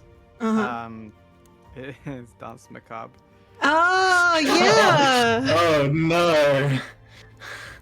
Oh god. Those are ghouls, correct? They don't summon skeletons. Zombies or skeletons. But that's only from a perspective of being able to, make them his posse, his entourage. But You'd love a hype squad, wouldn't you? yeah, he isn't really like necromancer. Yeah, Focused, right? He's No. he's not done anything like that kind of based, is it? It feels weird. Mask your wounds then? Mask Cure Wounds is an option, although I think we have enough healing with But Beacon of Hope and Tomatia's yeah. Butterfly. Yeah, bouncing. That was Yeah. one thing that I was looking at. Like, I was like, oh, this could be insanely good just to grab, but Mm-hmm. Yeah, Nyx, Can't do that. Nyx does have And it. It's just Beacon of not Hope needed. is Yeah. now also slightly stronger. yeah, it Yeah, is. you cast a spell with it, right? So, Yeah. Not sure if Beacon of Hope needs. No, actually, I looked it up, and most of the time Beacon of Hope is not used because it's Just kind of fair. it doesn't do anything when you cast it, which Yeah. is a little bit Well, it frustrating. depends on how high level you are. If you have, in general It's D&D true. terms, by the time you get to level 10, a level 3 spell slot is kind of trivial, so you can have Yeah. it ongoing. The only issue is that it's concentration, and Yeah. I have a lot of concentration spells. Yeah. Yeah. I have a 1 that I really need, so. I have like 10 potential left. I'm 10. Isn't a limit on the amount of? Is there a limit on the amount of smites you can have? Yes, the smite is equal to the moderate table, or the Oh, okay. minor Oh, so I can have like table? 8 of first level. Okay. Fucking hell. Seven. Yes. I'm not there Yes, yet. yes. I have 7 first level spell Wait, slots. is it minor or moderate? Yeah, Paladin is moderate spellcaster, Paladin's right? moderate. Yeah. Then it's equal to the moderate. Awesome. It spawns like a secondary like table for you, if that makes sense. Hamel has been thinking about the character concept, raw power without refinement, where they buy way more spell slots and spells to throw around stuff like level 9 magic missile. Yeah, I've been thinking about that, but like how like you can maximize spell slots versus spells known, and like walk around with I think 3 Illyria is spells. kind of like that a little bit right now. Yeah. I think a lot of first level stuff I can do because it's very, very useful to have like a bunch of shields or infuse, Yeah. burning hands, all this kind of stuff. Mm-hmm. A bunch of times. True, I true, also true. think about getting absorb elements, but I'm wondering if my reaction I've got economy that. is- I've not been able to use it yet because we haven't had any spell casting that's that oriented so far. Yeah. But I'm Nyx, pretty sure we're gonna have some of it. with Baba.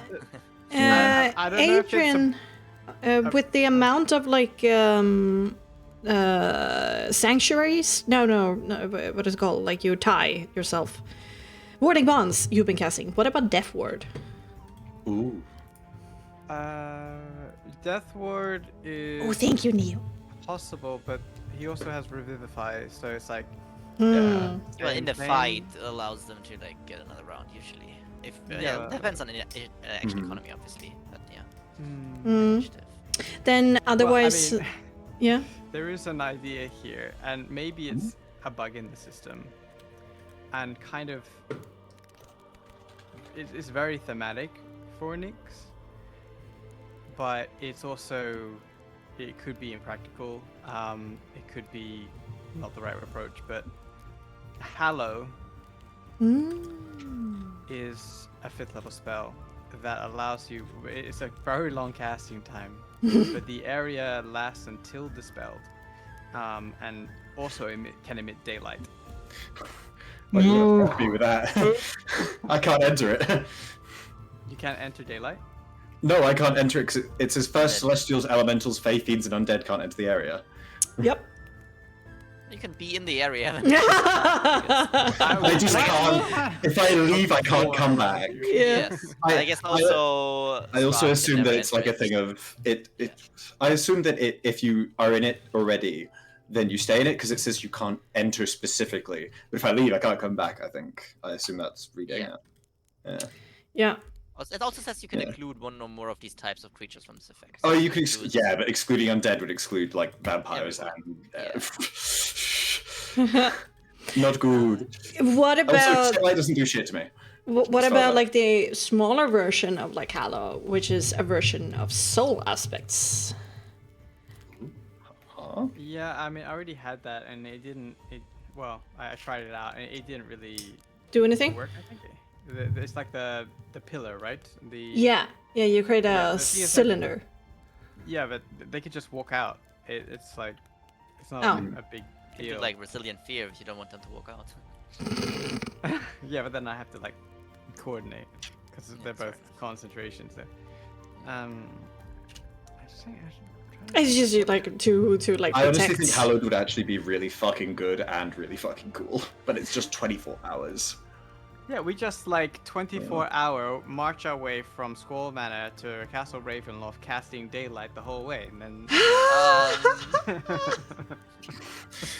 see some problems with that. Yeah, because I'm pretty sure it means area specifically is like a fixed geographical position. Yeah, it is. It is sadly. But it says area, not metric. What if you hallow the teleportation circle? He enters and immediately just gets Oh my bumped god, back. that's so good. I think walking and casting is very difficult, I would say. Listen, like we just do 24 hours casting, and then the next 24 hours, Nick gets to the edge of where he casted it, and then just casts another one, and then we just keep going like that for like 6 months, and then we make Barovia all sunny. And you forget that you can get the counter spell. Like, nope. Now They have to be there to counterspell it. They have to dispel it though if they want spell to. magic. Yeah. High enough to spell magic to do it. Yeah. Or roll or something. I know, it was just something that felt very traumatic. It's just because the Yeah, casting time it's is fine. 24 hours. It's that there's so many possibilities to utilize that. The other thing is like, you know, a mansion situation like Urius had, but I don't know if that's even viable these days. But, you know, if we're worried about, you know, security and how we're going to be, you know, having safe haven wherever we go, it's an interesting choice. Yeah. But it is isn't only a Magnificent 12-meter sphere, so. No, Magnificent Mansion is. Oh yeah, for sure. Yeah. Isn't that That's level different. 7? Yeah, that's 7. Fucking hell. God.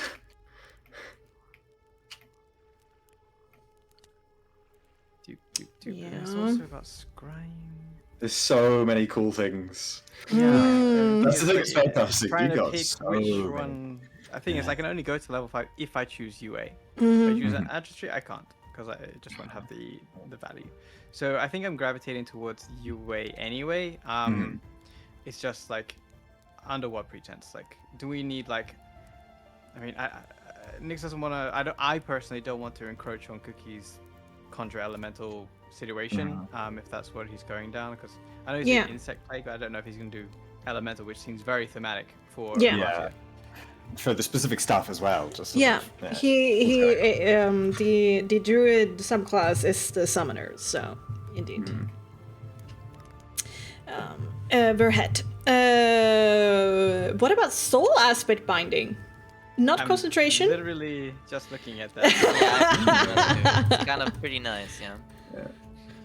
The thing is, we have to go find a celestial elemental, Fae, or Fiend.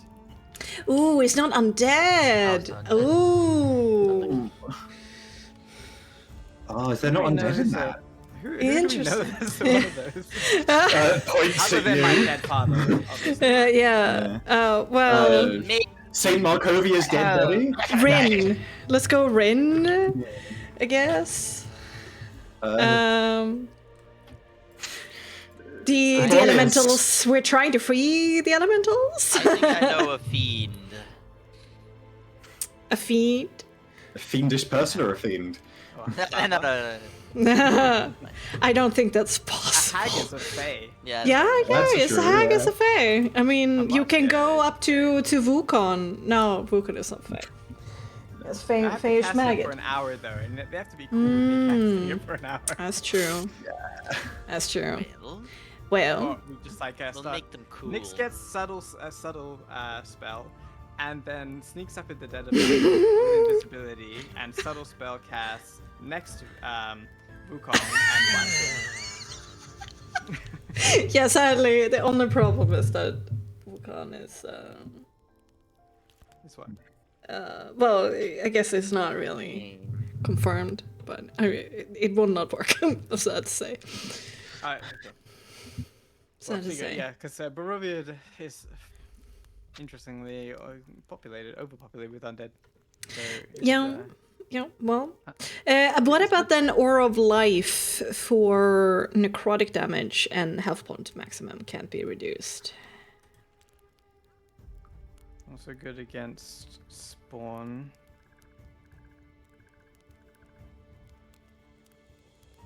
Probably Strahd.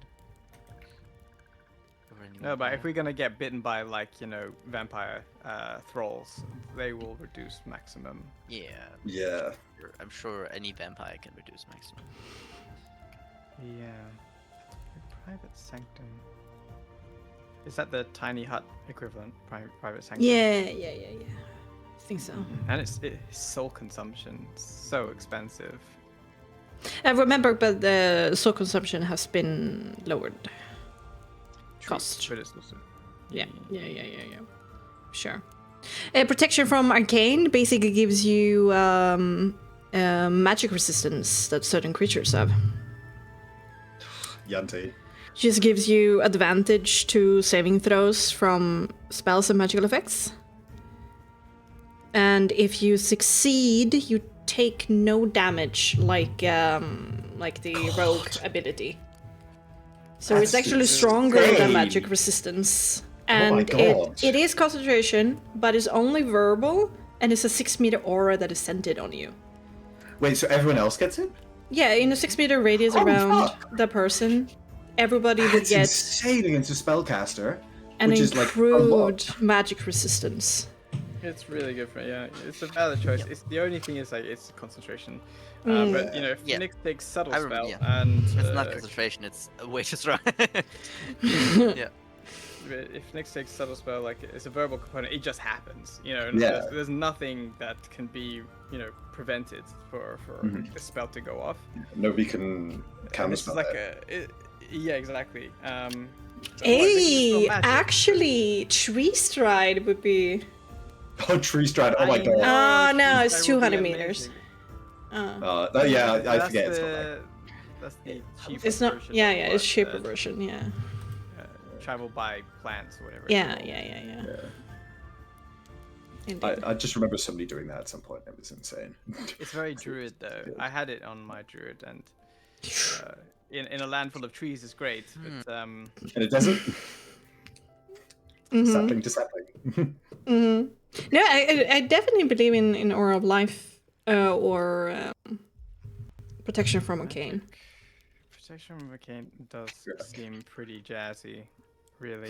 But then, okay, now we have to balance. Okay, if we have a protection from arcane, then we don't have daylight. Or dawn, sorry. If we don't have teleportation. Yeah, teleportation circle. Yeah. Well, actually, that's not true. I already have one spell slot for 5th level, so I could technically take 2 5th level spells. I only have one Yeah. option to choose. So I Yeah, could take both protection from arcane and teleportation circle, and then we get both, but I can only do one per day. No, that's not true. I'm a sorcerer. I could just make another spell slot. Well, 5th level is extremely expensive, but yeah, you could. But in a pinch, if we need In to a get out pinch, of you can. dodge. Like, you need all your sorcery points, I think. I don't know how many you have. Well, I can costs like convert 9, I other think. spell slots into. Yeah, it costs 9 sorcery points. And if you do take UA, you will get more of them. The points. Or what? The more Sorcery points. Yeah. If you do math- take UA. Oh yeah, did. I get one more. Yeah, Yeah. for a total level. Yeah, that's true. How many I sorcery points think do you have?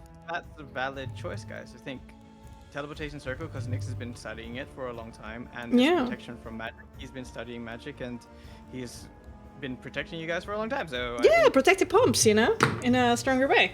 Indeed. So now, not just temp health, but also advantage on saving throws against spells and other magical effects. That's a shit ton of things.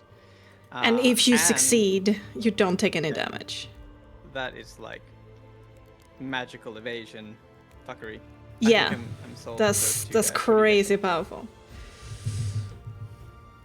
Do we think we want another counter spell?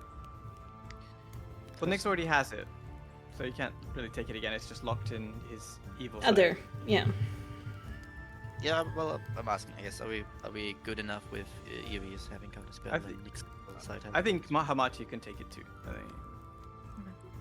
Well, it depends on what he wants to do, but I mean, I think out of everybody, and considering the potential values being thrown around here, it makes most sense that Iris has it, if it's teleportation circle for Nyx. Because that's expensive. Sounds good to me. We just have to protect the dwarf. Protect the I mean, dwarf. I have The dispel dwarf magic on that my is always, attacks like, at in least. between everyone. No, that's true. I'm married, almost. That's true. I'm gonna refill my glass. I'll be right back. so what we kind of agreed is that Nyx takes UA. Still haven't decided on the meta magic option yet in terms That's fair, yeah. which one to take, if it's subtle or quickened. Yeah, and is there not any other option that you're thinking of if you can't decide on the meta magic? Like ability score increase or something? Or have you already used those? There's no point. I'm already at max for my spell casting, so there's no point in doing those. There was the artistry one, but then I'm not going to have the spell.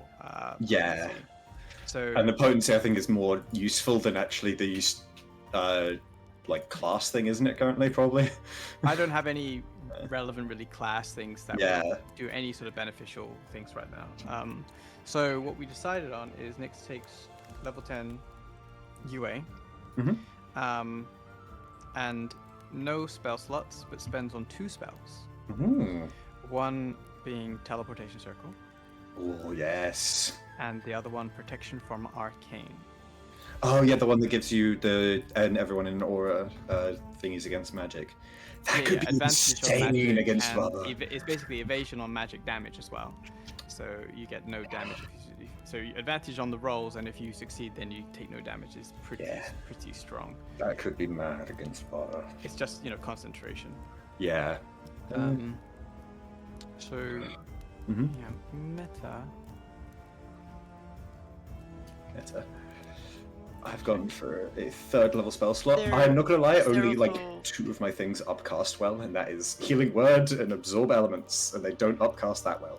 But I'm allowed to make a 5th level spell slot, right? Or is there like... yeah, I'm pretty sure as long as it's on your level, you're essentially allowed to do it. Yeah. The limit is the amount of potential that you get, I and think, lower yeah, than your I level. think I had 10 left potential. I think I take 1 1st level spell slot and 1 5th level spell slot. Ooh, alright. You can also go for a cantrip if any of those are No, wanting, but I assume not. already did a bunch of... But when I did a bit of changes with Illyria, I already grabbed the stuff I wanted. No. Cool. And then Iris, have we nailed it down? Yeah.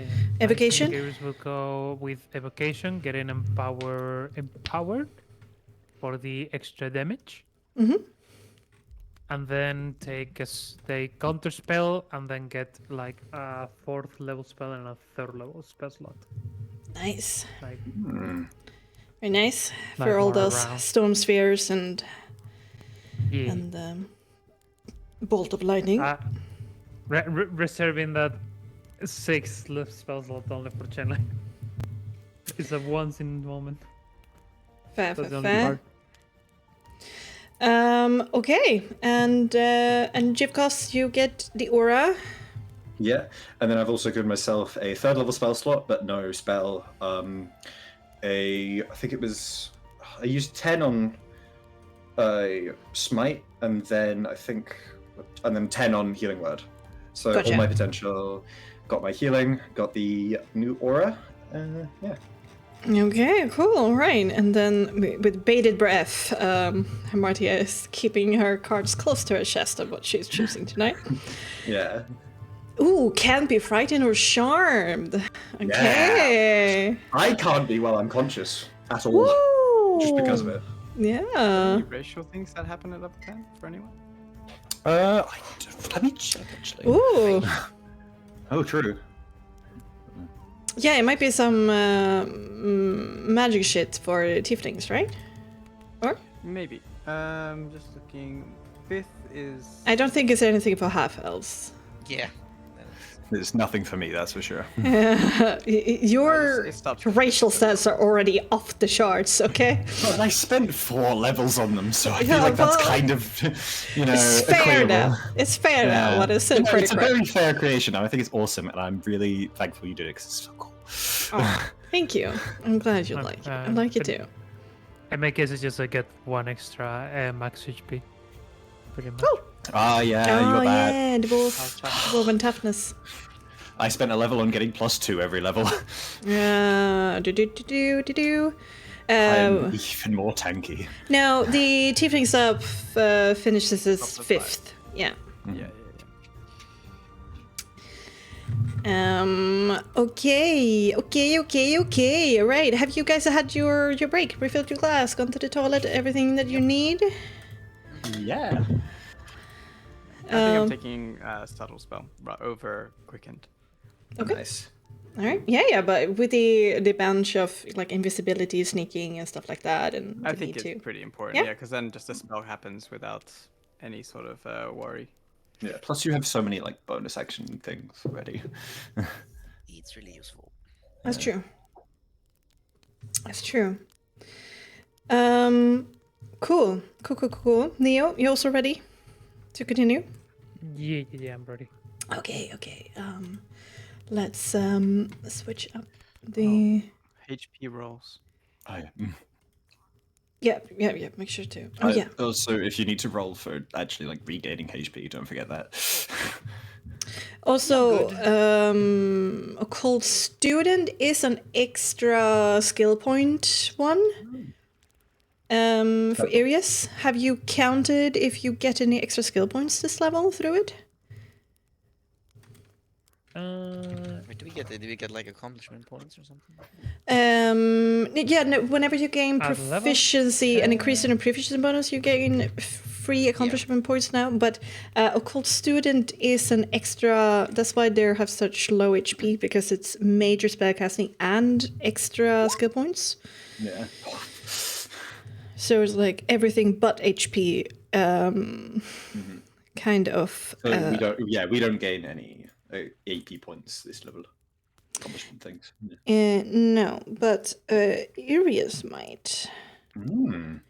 Let's see. I was gonna say squishy boy, but he's really not. Dwarves for you. He's like the 3rd tankiest in the party, I think. Is he tankier than Illyria, actually? How much HP do you have? I have 101. No, I have 88. Jesus. It's the 1d6. Wait, what did Hamartia and Nix have? Like, 86. damn, Illyria's kind of squishy. Just hard to get through. She's a dodge tank, okay? I mean, Yeah. 101. I think I got 100. I'm Yeah. For level 9, that's like slightly like above average. The curve. 133. Oh. But do you have an armor value of 28 to be hit? No, but I have an armor value of 18 and an aura of +3 to all saves. Where Illyria's going, she don't need HP. She don't need no HP until she gets just absolutely destroyed by a crit. Yeah, You can still parry that. We've seen it once. That's true. Parry is fucking insane when you've got. I just need to crit also, and I can parry a crit. Yeah, is it parry a crit on a crit? Yes. You have to crit even if you got it higher. Areas. Yeah, that's what we did last time, at least. Makes sense. That's how we rolled last time. Areas, what's the total, Neo, what is Areas' total amount of Occult Student levels? 3. Oh no, Occult Student levels. Let me check real quick. Because he's not pure. Yeah, 6. 6, okay. All right, so excluding the first, and then every 4 time. So it should have happened on level 9 if you took a Occult Student then. Did you? On level 9? On level 9, yes, I got the feat as well. Did you take bonus skill points then? When you... No, I didn't. Okay, well, you receive 2 skill points. 2 skill points. Oh boy. Oh boy! That's enough for like a level 3 or a level 4 upgrade. Also, at 10th level, Nix's protective pump gives 15. Oh, Ooh. it's better than my regenerating thing. Everybody say goodnight to Hamo. Thank you so much for being here. Can I hear more? Bye, Hamo. See you later, bro. Bruh. Okay. I have to make more attention to your protective pumps. So protective. So Yeah. pump. He likes pumping, doesn't he? I'm thinking going 4th level perception. Ooh. Even more No. eagle-eyed. Holy shit! No, please. Don't hurt me like this. Do My it. How- ambushes. What will that make your passive? It's just like I have like a 17 perception, passive perception. I already have alert. I have like Just take the observant feat. Yeah. Just notice everything in your Arius is just like, I I've feel- seen everything. I feel something. I'm It's clenching. funny, like, when You I may did that, watch, but I see. One of my games, when someone took observation, I made sure as the GM to just narrate every like mundane thing that they noticed. Like that doorknob over there is slightly tarnished and at least 30 years worth of wear. And it's definitely done counterclockwise instead of clockwise for once. Okay, I'm not so petty to do that against myself, okay? But honestly, yeah, it makes sense. Even if it was a level 9, so it makes sense. It makes sense. It was the time I got alert. Makes sense to increase perception there. Yeah, all right. Let's increase your perception then. Then your passive perception is wait, so you go from tier 3 to From 4? tier 3, yeah. Oh. So another +2. So another Yeah. +2. So you have It's a nine- passive 19. My God. Okay. Okay. Fine. Fine. Okay, then all of this happens in a also you can roll your HP and HDs. This rush of power, of that pain, of you changing from one moment to the other is over in an instant, in the order of which you touched the floating orb.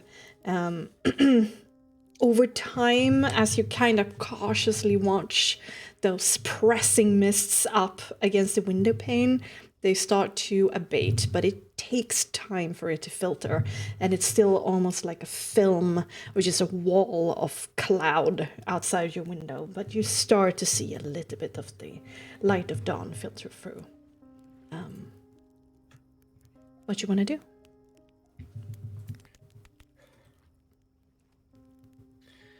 I think Jeff Goss will have to take a moment to sit down.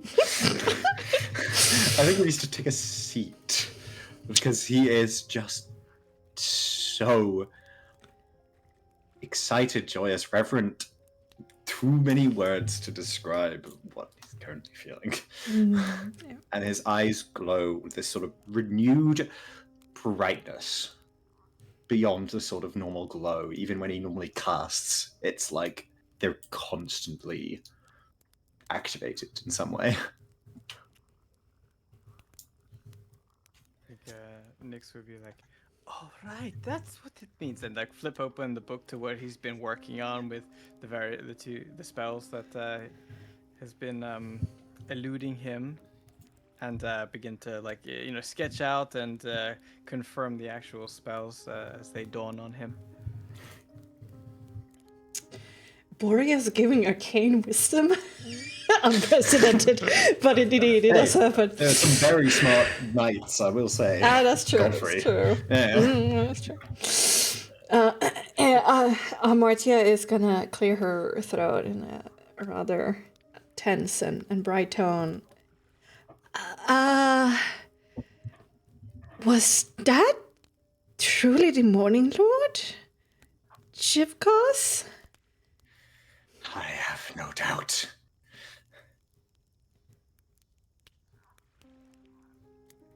It is weird. Well, I mean, we got blessed by an elemental. Now we've got blessed by a freezing ball god, and we just so I guess we attract these kind of odd, inspirational entities. It is a sign, is it not? A sign for yes, indeed, a sign to. Well, it verifies what we're doing. No matter how hard we're doing, or how much we think they're prevailing, or how difficult things are, there is still something there that is looking at us from a perspective of keep going, keep trying. It's also a sign of that things are going to be really hard. If Boreas itself decides that he needs to come over to help us out. That is a hardship, is it not? As he has imparted upon us, despair not. Great rewards will come to those who struggle well. You doing okay? That of course you're looking, dare I say, flushed in the cheeks. I am feeling better than ever. Positively giddy. One could describe it as that, yes. Don't break into song, okay? I would not do that for you. I wonder how you will sing. Just one song? No, thanks. Oh, Right. okay. Well, deity visits aside, which is miraculous and maybe takes a little bit of time to get used to things, but is everyone okay? Everyone mentally here and present? No problems with their sleeps or anything to report? I'll take your silences. There's No, I nothing don't think to so. report. I guess it wasn't. The only thing that I would say is somewhat important is the fact that more scarecrows came in the night and retrieved the fallen bodies of their kind outside. That's curious. Why would scarecrows wish to take their fallen kin? Just to clear the scene. Perhaps there's a Any way to mistakes? reanimate them. That too, maybe. When you were splitting them apart, you did so eloquently yesterday, Jivkos. Did you notice anything inside of them whilst you were doing so? I mean, originally ravens came out of their chest area and exploded and hit all of us. I would not be able to say. Though the fact they produced fire is an interesting thought.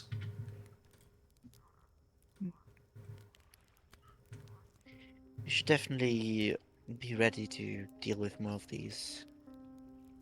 There might be a bunch of nuisance coming our way all the time now. Trying to take our energy.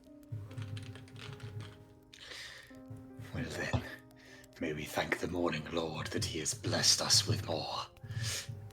Indeed, I suppose. I think we really need to talk to Mataja and figure out what she knows, and we really need to get a plan down on what we're doing.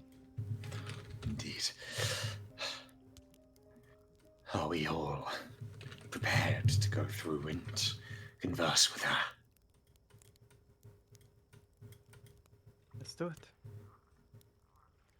Okay. Okay. Should walk down to the kitchen and see if Mataja's and the other are already up.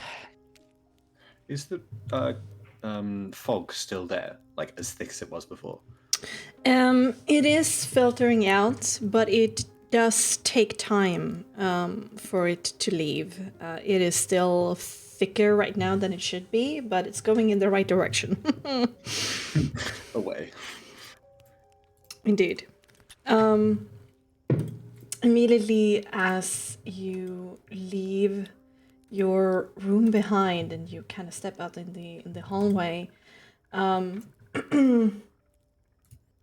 and arrive into the main area of the room, Mataja is already there. She has circles underneath her eyes.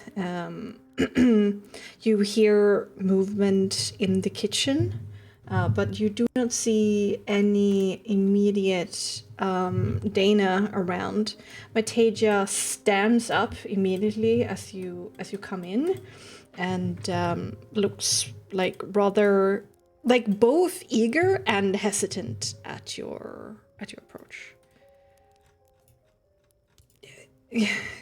Good morning. Did you sleep well?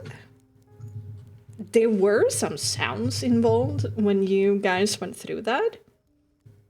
Like shrieks of pain and the humming noise of the orb and your loud talking. Yet Mataja makes no mention of it. Never been better. Right, exactly that.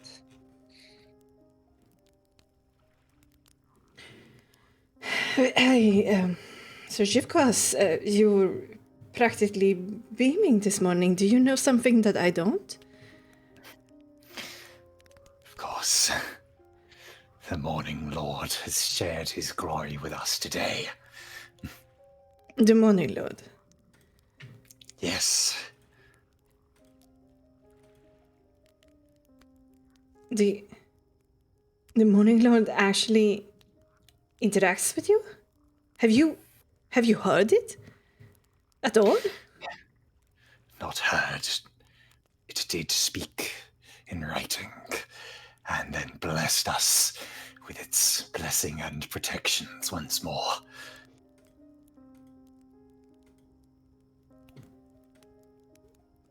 I only thought that the Morning Lord gave some tiny spells to a select few old white men.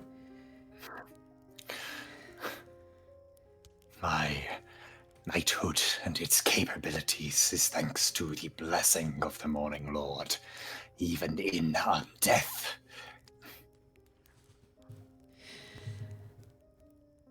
I'm not sure what this means. Is that why Mother Night has been so agitated this morning? I was concerned. I am sure she does not like his encroachment upon land that used to be his.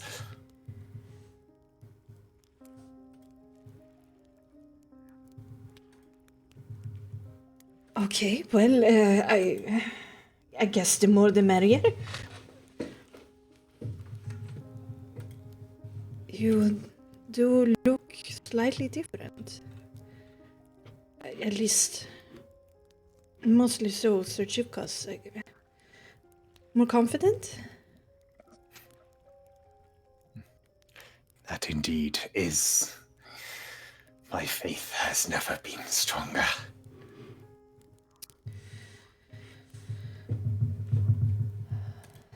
Well, that's great.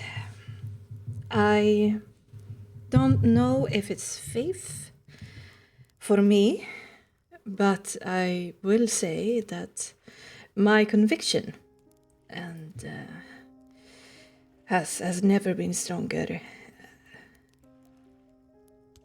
I will no longer sit idly by and let these things happen. I'm not entirely sure what you are all planning to do today, but I am itching to confront Baba and have her explain to me what all of this is about. Have her speak clearly of what she has done and why. And you don't have to worry about Dana. I have put her in my place. I am the Governhead, and my will shall be done. If she wishes to protect me, she will do so in my way.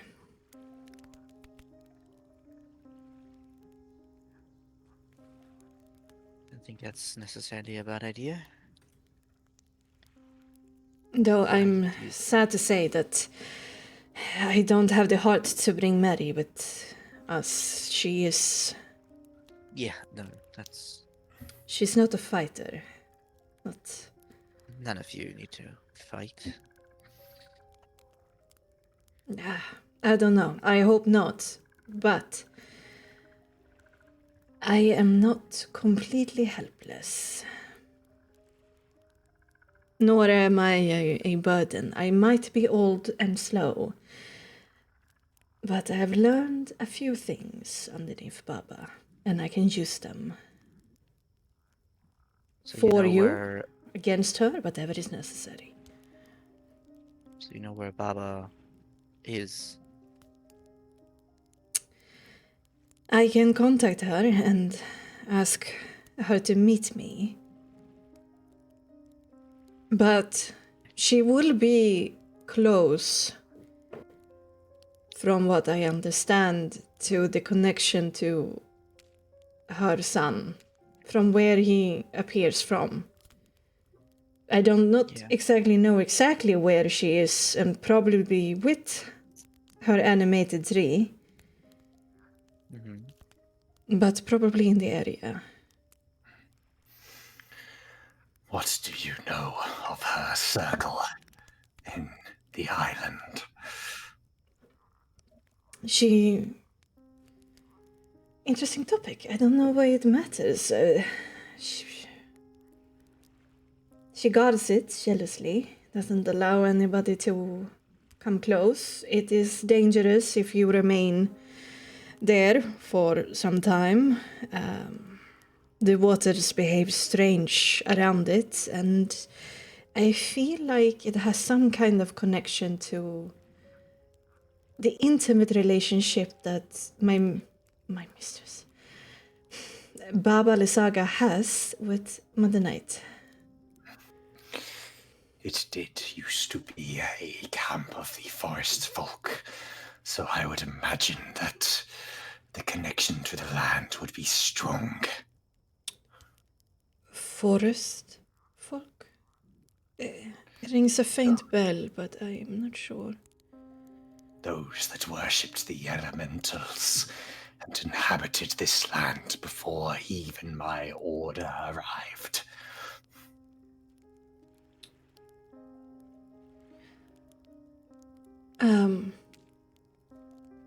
I have no knowledge of this. And ancient people that were here before Luna Village? Far before. And- Started with Argynvost himself venturing upon this very land, and he met with them. They were here before any else may be, except perhaps that which lives in the Balanock Mountains. And worship elementals. Is that Yes. the primes that that each That's- Knight Apostle has been given by the mother? Enslaved would be a Yeah. better word. Enslaved. Do you think that They're these bound. elemental beings would happily allow their power to be used by hags? Well, how it was explained to me that they are sworn to Mother Night, and the Knight Apostles are given one of each to take care of and are empowered by.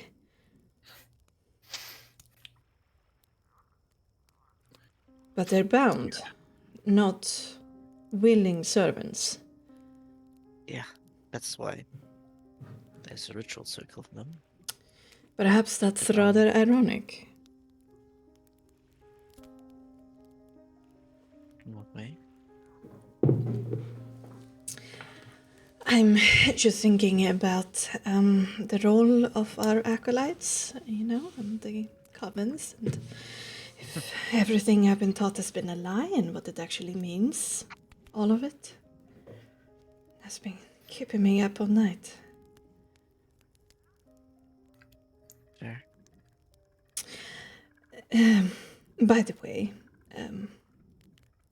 Nix, was it? I've seen you scribble in your book, and I've seen your maps. Jivkos, sir, you knew this place before all of this. Indeed. Could I think it will be helpful. Could I assist you both with perhaps making a sketch of the area so you get a understanding of this place? Peace. It would be imperative and appreciated. All right. Then over the course of breakfast, because this conversation and this process is gonna take a bit of time, but over that there is going to be like a back and forth conversation between basically Sergivkos and Mateja of like where things are situated and how it has been turned out, and they kind of like describe the area through their both lenses to Nyx and like make rough shapes, and then eventually like Nyx makes a sketch of it all, and let's do away with all the darkness on this map, shall we? What? Darkness? There's no darkness. What do you mean?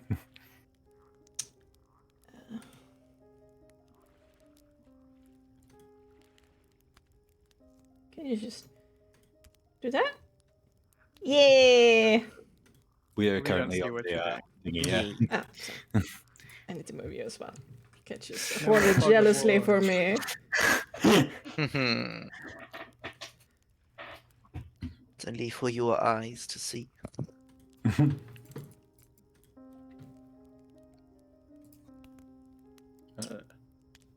Yeah, it's quite dark.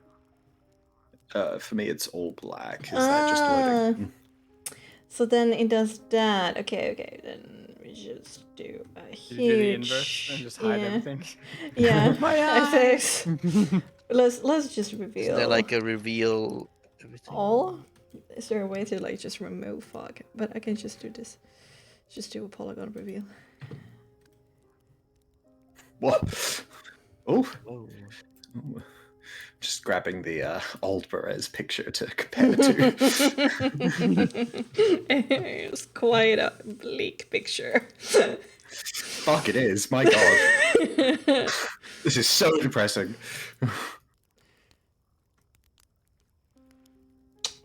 Literally is an island. Mm-hmm. And you also get a clear view and location of the island to the south. How far is that from like there? You guys. It's like 40-minute walking, I assume. Yeah. Well, through water, so I mean, if I guess Yeah. it's flying. Yeah. Well, no, but flying is faster Yeah. It's true. because you can. It's true. Well, you've seen the area that then there's the Burgomaster's Mansion. You got where the oak used to stand, called The missing tree. Piety Heights and Piety Hill. You have the fish docks. You have Bukon that is out there in the waters. You guys are up here with Taja. You came in from here, and then down here in this corner you have Woman. Mhm. And the rest seems to be just once upon a time it was, wilderness and fields and barns and small farmsteads, and now it's just swamp.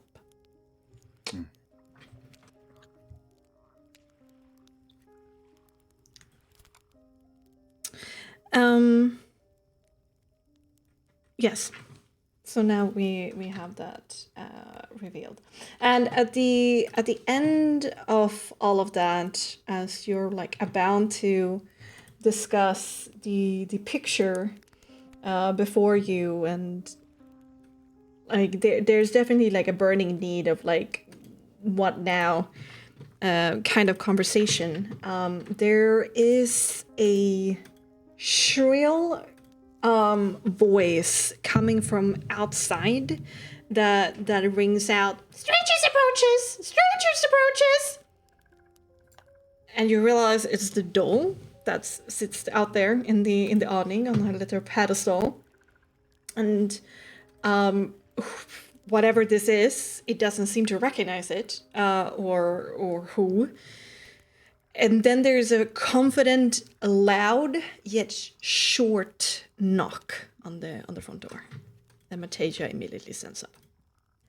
Can we see like through the window or anything? No, there is like a vestibule in that has a closed door that leads to the hallway, and then the hallway has a window that leads to the out, like the main door going out. And the door to that hallway and that vestibule is currently closed. Jivkos will also shoot to his feet and look towards the door, and then back to Matasia. Who would the doorbell not know? Deja? None of the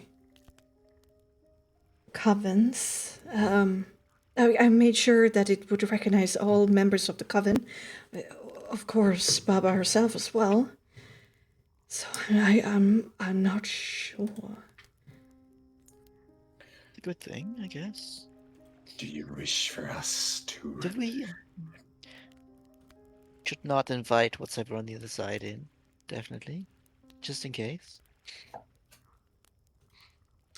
I guess. Is there like, I don't know, can like Soul look through the keyhole or something? Through the outside? Yeah. Hi, Martia. Goes, watch over me. And she closes her eyes, lets Soul take, the lead. So we go, I will make sure it's nothing dangerous, and if it is, I will fight it off. going through one of the keyholes and then looking through the warped windows. Hamartia, in the end, kind of confused, says, Soul doesn't see anything from the window. Do you mean there's no one at the door? Nothing that Soul can see, at least. Or at least, yeah. There's like no one there. Yeah, what are the arcane principles of your shrieking alarm system? What can they see and what they cannot see? Una momento.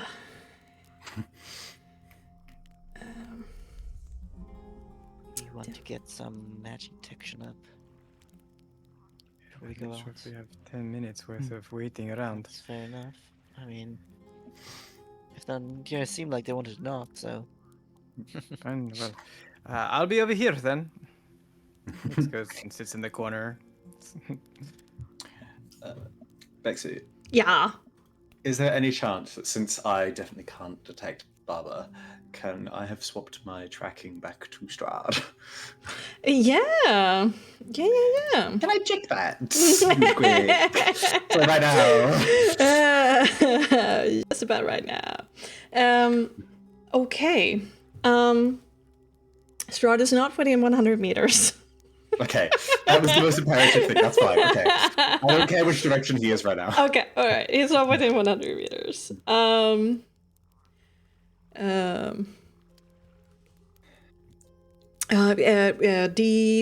Matija explained that the doll can record up to 6 phrases. And she sets a condition of which phrase the doll speaks. And she has set one for Baba, one for each coven. And 2 that she kind of like changes on the flight, depending on, like, whenever you arrived, she had made one for you guys. So if it's none of those, then the last condition she's the sixth condition is that when something approaches that is not one of those things, it will say a stranger approaches instead within a certain area of the door. So something that wasn't conditioned approached, that wasn't one of the covens or Baba or you. But it could get triggered by any kind of creature. It could get triggered. She set a condition: if anything comes up that isn't one of the others, then that voice line would come But instead. it's all visible way. Yes. If something invisible would like move up, the doll wouldn't be able to pick it up. Okay. Right. So. Do you wish for me to answer the door in case? Yes, please. I'm not gonna cower inside my own home. Of course. Jivkos will move to go and open the door and see what's outside, but he will specifically position himself so that if he can't see what's ever trying to come through, if something tries to go through the door, it will just hit him, like he's blocking it. Sure, but you step first into the vestibule, and you do have a side window there beside the door that you can look out from, where like Soul is kind of like dancing beside currently, and similarly, you look out, and there's nobody that you see standing out there. And he'll sort of gently turn the handle and open the door, obviously standing directly in the way. I think everybody of like Team Trauma has kind of like moved from the table and is kind of creeping in this threshold. Like, there's at least somebody behind him. Yeah, for sure. Like peeking through the doorway. Yes, all right, I'm here. You open the door, ready for anything to spring forth. A few moments tick by, nothing happens. A bit of mist kind of rush past you into the room and kind of like dances a little bit across the floor until it disperses by the heat of the inside. But as you kind of look all around, you eventually look down, and there is a kind of like a leather casing tubular on the porch, sitting there at your feet, just outside the door. We have a mysterious package.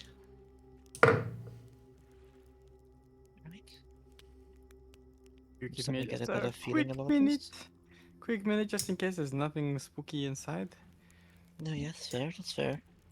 Manteja kind of furrows her forehead. That does not happen often, but that is official mail from Vulcan. From Vulcan. But if you believe it's somehow magically trapped, then be my guest. Let's just be safe. He might not be super happy about the situation going on.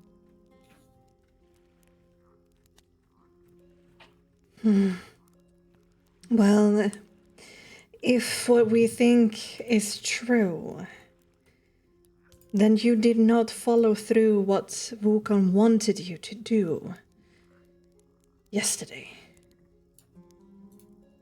Yeah. His loose thread wasn't eliminated. If all of this is indeed true.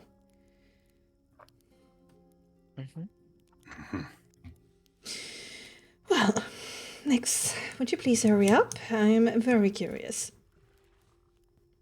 I'm ritualing as fast as I can. Try to do it faster. Nix gives a side eye. She knows full well how ritual casting works. Yeah. She's just a patient. She's just a patient. And like some back and forth pacing, 8 minutes later, the detect magic goes off. There is a node surrounding the portrait, giving off a magical color of evocation of red. That's on the portrait, but Yes, the portrait itself is giving off a faint but strong aura of persistent aura of evocation. And let's see.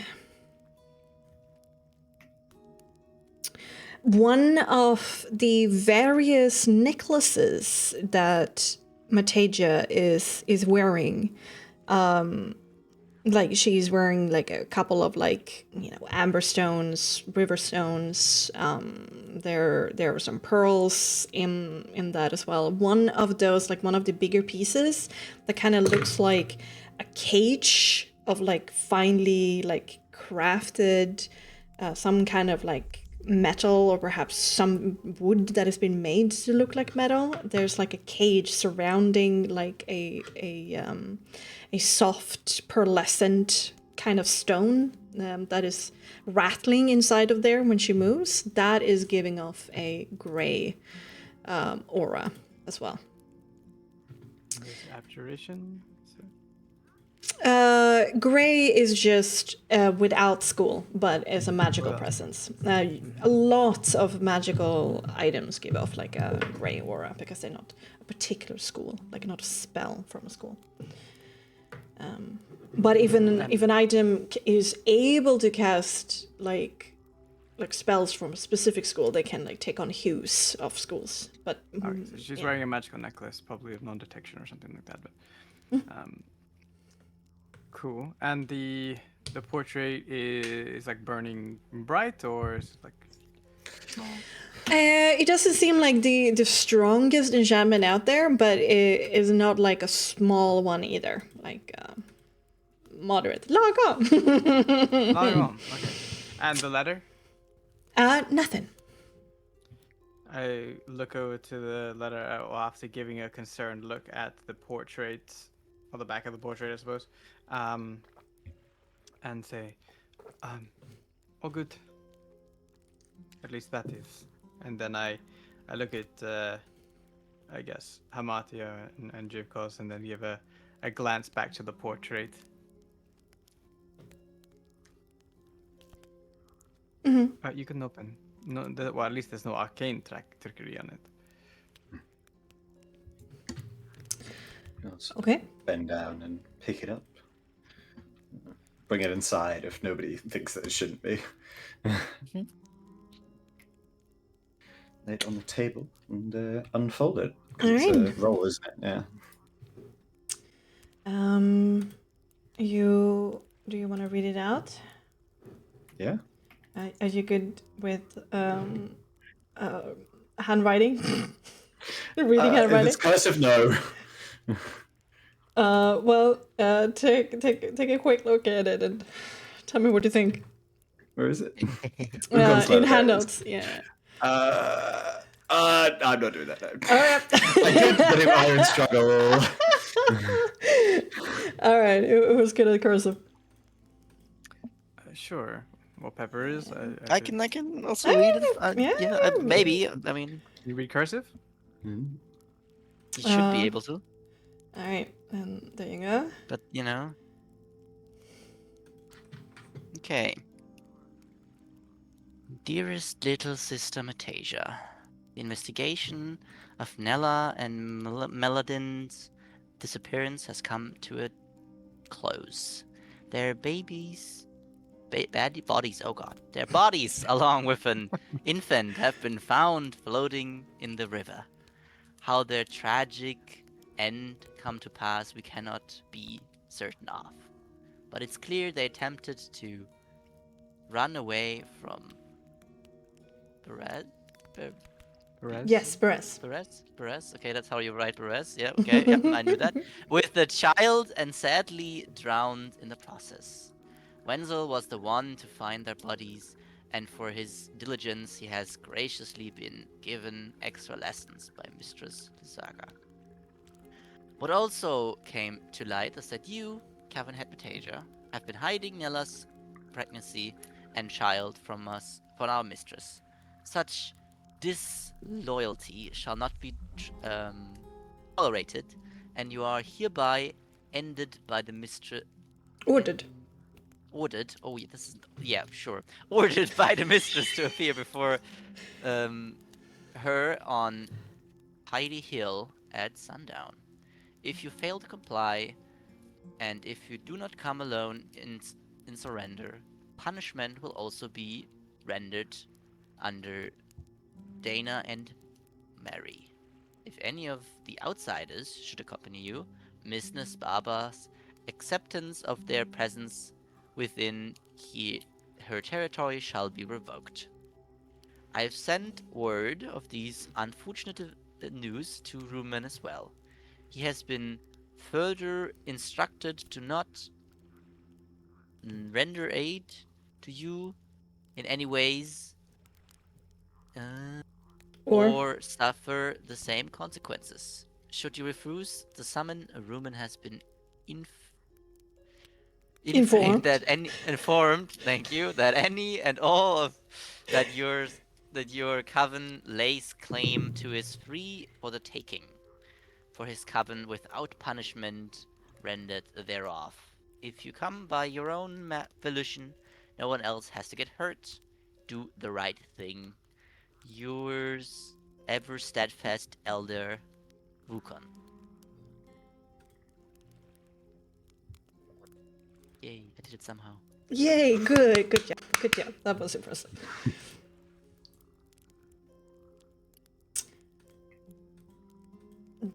That little, or should I say old shit?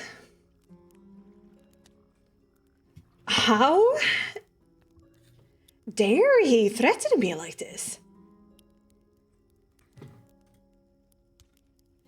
Well, it's clear we're pulling on a nerve right now for him and Baba. And this is their last resort.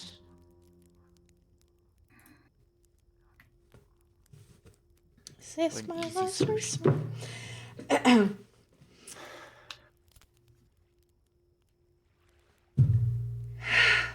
This is not true, right? What you found out, this doesn't make sense. She will have planted their bodies, and You're free to. Menzel has been used as a pawn. I mean, Menzel, yeah, himself. I mean, you can see the mark in the statue at the Burgomaster's house. Like, clearly something happened there. Unless Baba just randomly, I don't know, found two animals that she needed to cone of cold near the statue. Intensively. And why would Wenzel, under duress, incriminate himself? He could have just said this instead. Because, right, they're trying to explain away why Wenzel has been favored by Baba, right? Yeah, I mean, I'm not sure Wenzel ever saw what exactly happened to them. At least he didn't want to tell us. But he definitely saw them at the statue, and then went to Baba, and then Baba left. And then he got favored. And he was like, okay. He was told to go there, was he not? Yes, by Wukon, in the first place, yes. Is his and Baba's manipulation. At first, It's been orchestrated. Yeah, I mean, obviously. It is a clear, show of strength in a letter. Dana warned me that if I continued showing favor to you, after not following Vulcan's direct orders, he would turn on me. And some kind of consequence would be had. And he has made a move here. A very drastic move. They are singling me out. Probably to my death. Most likely. And Let's see what he can threatening do with it. my underlings' lives to make me comply. And opening up a can of worms of basically getting attacked by Roman. And Vulcan will look away if I don't come there at sundown. And you're not allowed to help me. What a perfect little web they have spun.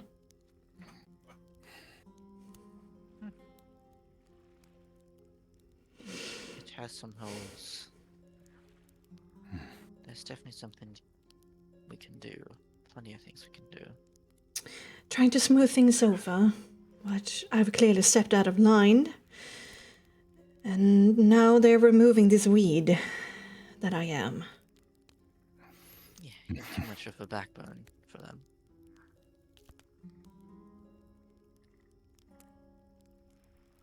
But it is true that we do not know exactly what happened between the time Baba was informed of the family and the baby's presence and them disappearing. Yeah, we only know the impact that was been had at the statue. Yes, some kind of weird scar. A Clearly quick... an attack on something. I don't know if there's anything else that is too human shaped that got attacked at the statue ever. Do they think they could have survived such an impact and then ran away to the river? No. Would that make any difference even if they did? No. Well, it matters who attacked them, right? Do you think anyone else can wield Either power? way, both Vulcan and Baba are complicit. To what degree? But considering their actions thereafter, and this...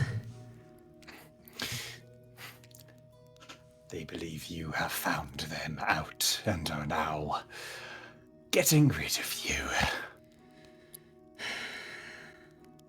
Okay. Clearly, if it would be so easy to prove to you that, you know, these people have not been killed by a powerful spell, they would have done that instead of saying in the letter that that's the case.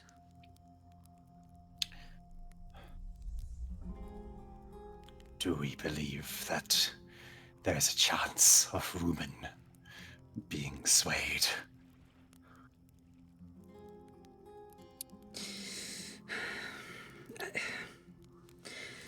Roman... I consider... Was I see all of the Coven members, perhaps some not anymore, as my extended family. Roman is more of a homebody. If anything, if there's something he shows care and compassion to, it is only his own coven.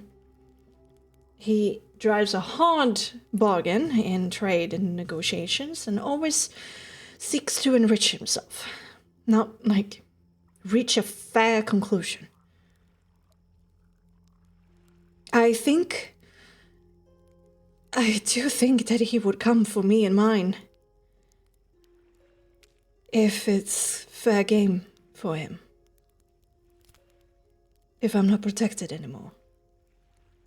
But considering that you're here and what you told me yesterday of your visit, I think he's afeard of you. should be. So if you leave my side, then yes, he will come for this inn, and he will probably rate it for all that I have. Take the goats. We should stay together. Let's talk actions instead of theories. I think there's a few ways we could go about this. We could try to fool Baba for this evening. Be close by, but not seen by her.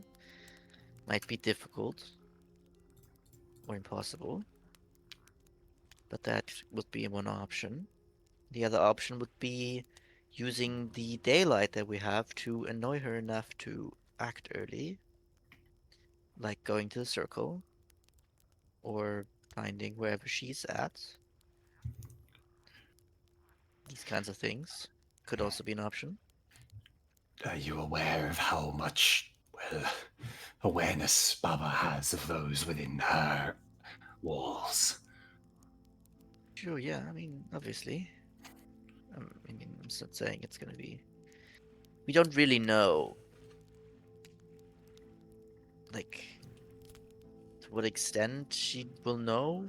Like, if someone is invisible, for example, or someone... How, like, everywhere she can be. It's hard to say. It's definitely, you know, we don't also know how she will react when she notices that Mateja's not alone. Like, will she try to talk at a distance? Will she just run back? Like, will we, you know, how close will she go? I think she would just attack. As we would no longer be welcome in her lands. I mean, she is somewhat scared of us, but it depends on how stupid we look. You know, that's what we're told, right? Maybe if we look stupid enough, she will attack, and if we look smart enough, she will run back to her circle. She is warning you in this letter too. Yes. Well, not like we ever really been accepted here, but I can understand it as a different level that she can pull out if she wants to. Baba has many servants she can call upon. Scarecrows, perhaps more of those swirls of water given life. Both the other two covens. If she is warning you to not accompany me, that means she will probably be ready for you if you do. I think one thing that is out of the question is to go to this meeting. You on your own or with us. Well, then we need to do something today, because obviously after sundown, if we're not there, then it's the same thing, right? Tasia, do you know of her capabilities to keep an eye on the whereabouts of people within her realm? Does she know it innately, or does she require her minions to know? Okay, from pulling upon this information is not something she speaks of in clear words, but I have experience and comments from those who have come and gone over my years. I think if she concentrates, she can locate humanoids within a certain margin within her lands. I've never seen her arrive to a specific spot, but in the general vicinity she will always find you. But it seems like there is a singular concentration going on one target at a time. But then I've heard the concept of a familiar. The swarms of bloodflies, they are all, in some sense, her familiars. Where there is a swarm, there can be Baba's eyes and ears.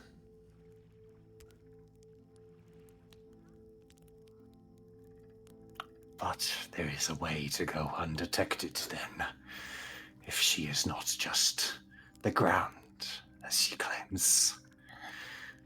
Perhaps we can manipulate this in some way. She is to be somewhere at some time, we know, to be there to see you. Correct? So we know she is there. It's true, but what I'm warning you is that Everything will be there. Yes, I don't think it would be a right assumption to make that she would be alone. If she has named the spot that she will be arriving at, being fearful of your presence, she will come. Will probably be there. And her various minions. Perhaps openly, perhaps nearby. Even better, then. Perhaps we could wait until the time of the meeting to then make our own way to her circle, retrieve what we can, and then leave. She is not nearby.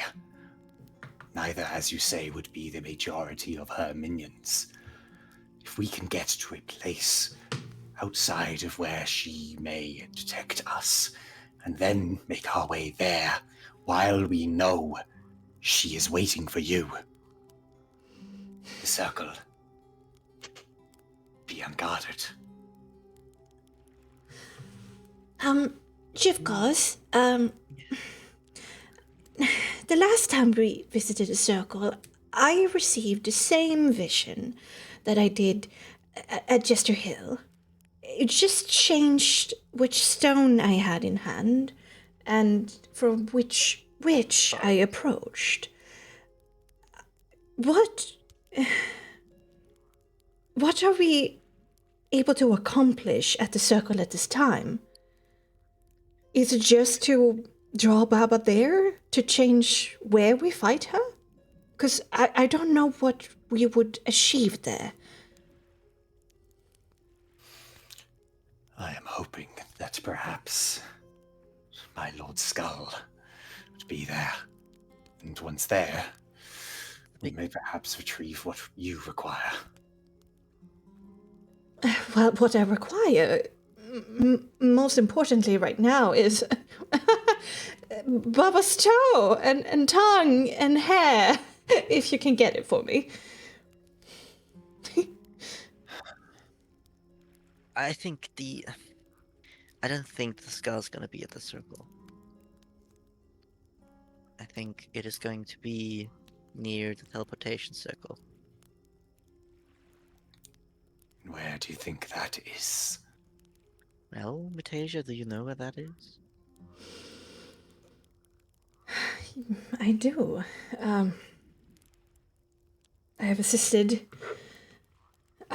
Baba in welcoming her clean son once or twice. The circle that is burned into the ground and that shines that red light is on top of the hill at the fish docks, at the old fish docks. You know what this That circle tied hill looks or like? something else? Vaguely, yes, but it's not something that is. Baba doesn't like us approaching it too much. It's when we are supposed to be look proper for his arrival. I haven't taken a good look at it. You have all day. But is that hill? That's not Piety Hill. Is that something else, or is that the hill? No, with the- it's not the hill with the thing. It's to the east a bit. Yeah, it's the other hill that is north. We just go past northeast. it, but it's a bigger hill. Yes, I could. steeper. We could go take a look, and I think I've got it down now that if we really wanted to, I could take us there, provided I know what the address is, obviously. Then, if that's where Yeah, the skull that- is, we can just arrive there and then poof, back out again. Yeah, the only problem would be if she would take it with her. I don't know how much she knows about. I'm also unsure if it is even there.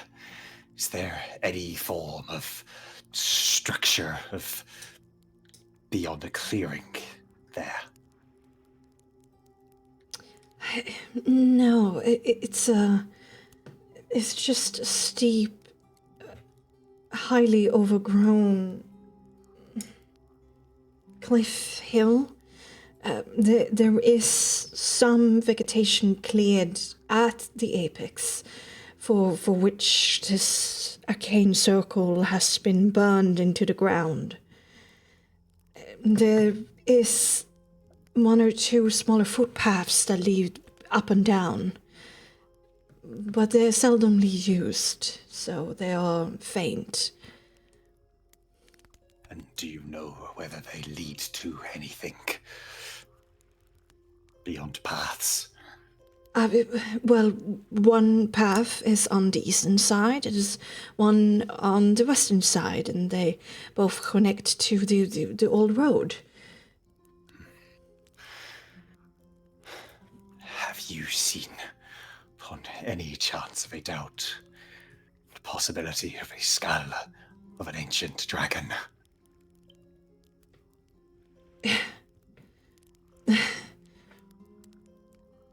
You speak in fairy tales. So, of course. Or addition also, so I'm not sure how much you've lately talked with Baba or even been. I mean, I'm sure she has like some sort of an estate or something, right? Okay, where she lives and sleeps and eats. She has a small cabin that she has built upon and within the great oak itself. Oh, A moving house. That indeed Right. now is able to move, so she is able to take all of her belongings and her comfort with her. right. The routes are long, and it doesn't happen. I've seen it once. She has gone out into the swamp water itself to rest for the night. It can traverse quite a few water, rivers and riverlets here. Not tall enough for the Grey River, but the smaller ones, yes. And the ponds. I do not know of this skull you speak of this fairy tale beast. But she has been giddy about a gift from her son that she has taken great care of.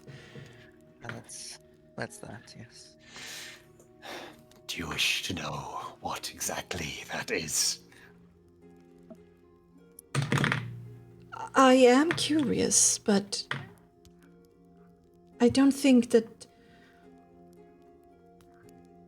there's much, it seems, that you know that I don't. We might not have the time for your sympathy of catching me up to speed. You are My correct. clock is indeed ticking. Yeah. We must come up with a plan then to retrieve you and your coven in some safe manner.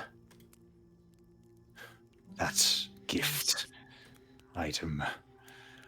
Yeah, currently there's one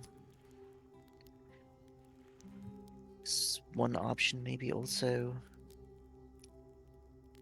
I mean, the best case scenario for us would be to find a way to face her alone, right? That's the best case scenario because if she's all that giddy about it and takes care of it, then I'm sure she's gonna have it with her then, or at least in her tree that's with her. So if we want to avoid, I guess, a bunch of scarecrows and Wukong and Rumen and water things, we need to like somehow get her like to come somewhere where where she feels like she's safe, or where she thinks that she has the upper hand and doesn't need all of that, or where it's far away, where they can't join or whatever. And I mean, there's the idea that they, towards sundown they'll all gather at that one place. So yeah, I mean, if we are somewhere else and it's far away, then probably not everyone can follow. That's one thing. Or I could maybe send a message to her and say like, I want to like, I mean, she's has it out for me anyways. Maybe I can trick her in thinking that I want to protect Matasia and I want to like talk with her or something and fix this another way or something.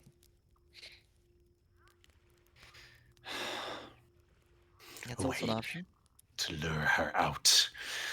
I do not think there's a way we can fight her solely on her own. No, but maybe just a tree? And I'm sorry to say, Metasia, but I do not believe there is a way for us to not safely get you and your coven out without you being with us.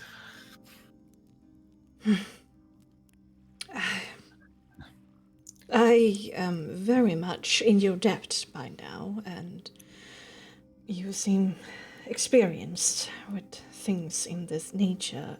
I will help. I will assist. But I will not sacrifice you for my problems. If you're not ready for this, I'm not going to hurt Dana and Mary because of my mistakes.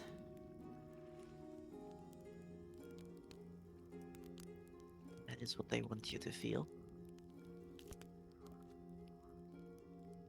That's why they sent this letter. Yes. I think this is a good opportunity. We know something that she's doing, which is a first. So we just need to find a good angle.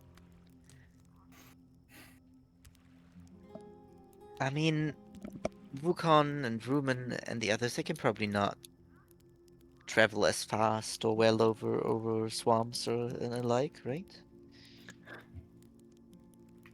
Let's say we, as we said, go to the circle and like, fool around, maybe make her feel like maybe we could do something there that will bother her. And, the rest can't really follow over the strange water, and maybe even the elemental can like, maybe Martia can, I don't know, touch it and get some sort of effect of waves or whatever. And so, only her and the tree can come, maybe? Are you aware if any of the coven may transport themselves over water with ease?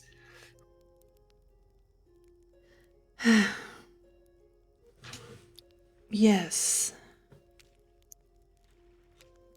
Wukon himself.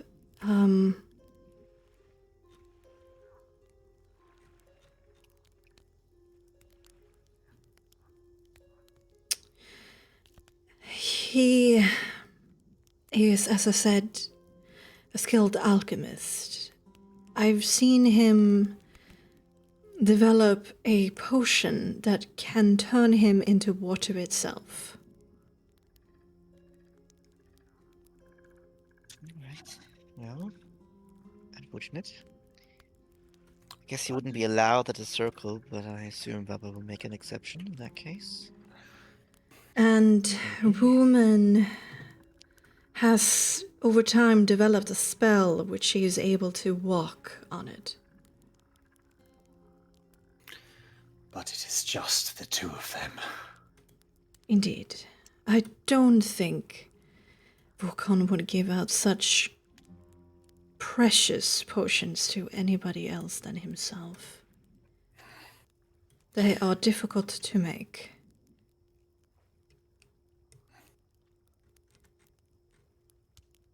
I guess the only other idea I have is, as I said, I try to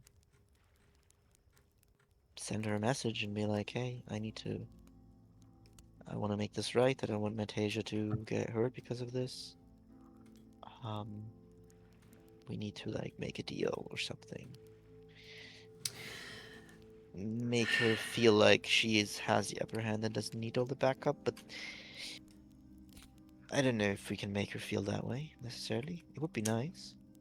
I'm just a silly old woman, and I haven't been the one to plan for war or battles in that sense, but I do know that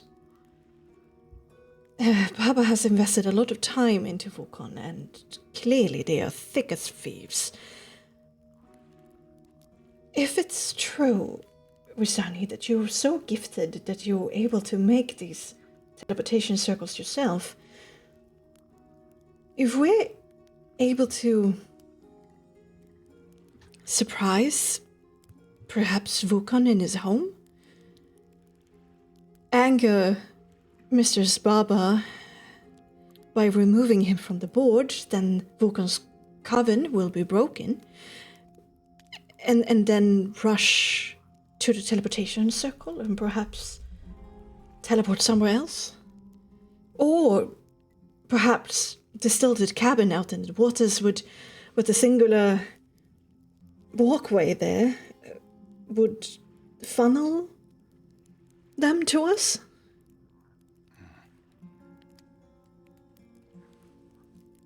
Without knowing the teleportation circle address, sequence, the sigils, I can't really teleport us there. But if you can provide me what it is, then of course I can study them and be able to take us there.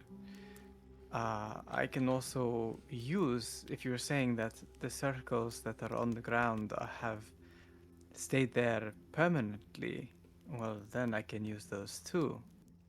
And anyone within that circle, once I activate it, can get thrust through a portal to whichever destination, and we can play in an area that we would choose. If we go that way, we could use the circle as a trap to take our adversary wherever we choose, where we have the upper hand. Is there not a circle in Amartia's own home? Indeed. Then we fight on our little haglet's home turf and not Baba's. But Nix, doesn't all teleportation circles lead you to Castle Ravenloft? Are you able to circumvent that? Yeah, usually you need to one stop in Ravenloft before you can get somewhere else. Well, I mean, if I've truly studied this well, it's a matter of knowing how to enable the sigils. Once you have a unique sigil sequence. Have we tried it before? I mean, I'm believing you, but well, the mist is a different thing than usually. We are staying within the mist, though. We're not teleporting out of the mist. I don't know. I mean, it could be. I will give you the benefit of the doubt if it goes to Castle Ravenloft, but then I can just also use that one too. Okay, it takes a minute to cast, but that's the situation. I don't know if there is a problem here. Actually, would Nyx, now knowing full well how the circles work here, would he be aware of this aspect, or would he be able to actually circumvent it? Ah, I see. Okay. Yeah.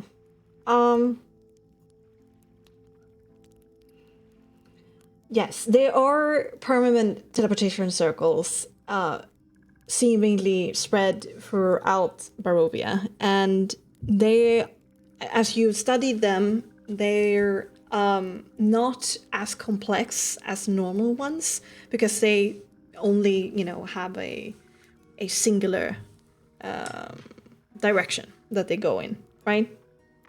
And the teleportation circle that you find in Castle Ravenloft is far more complex because it allows for these several paths to take, and seems to be somehow moldable because you've seen other more teleportation circles being added to that list that wasn't there before.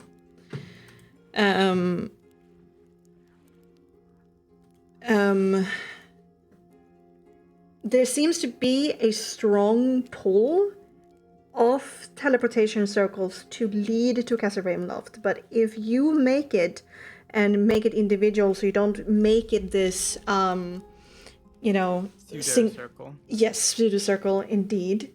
I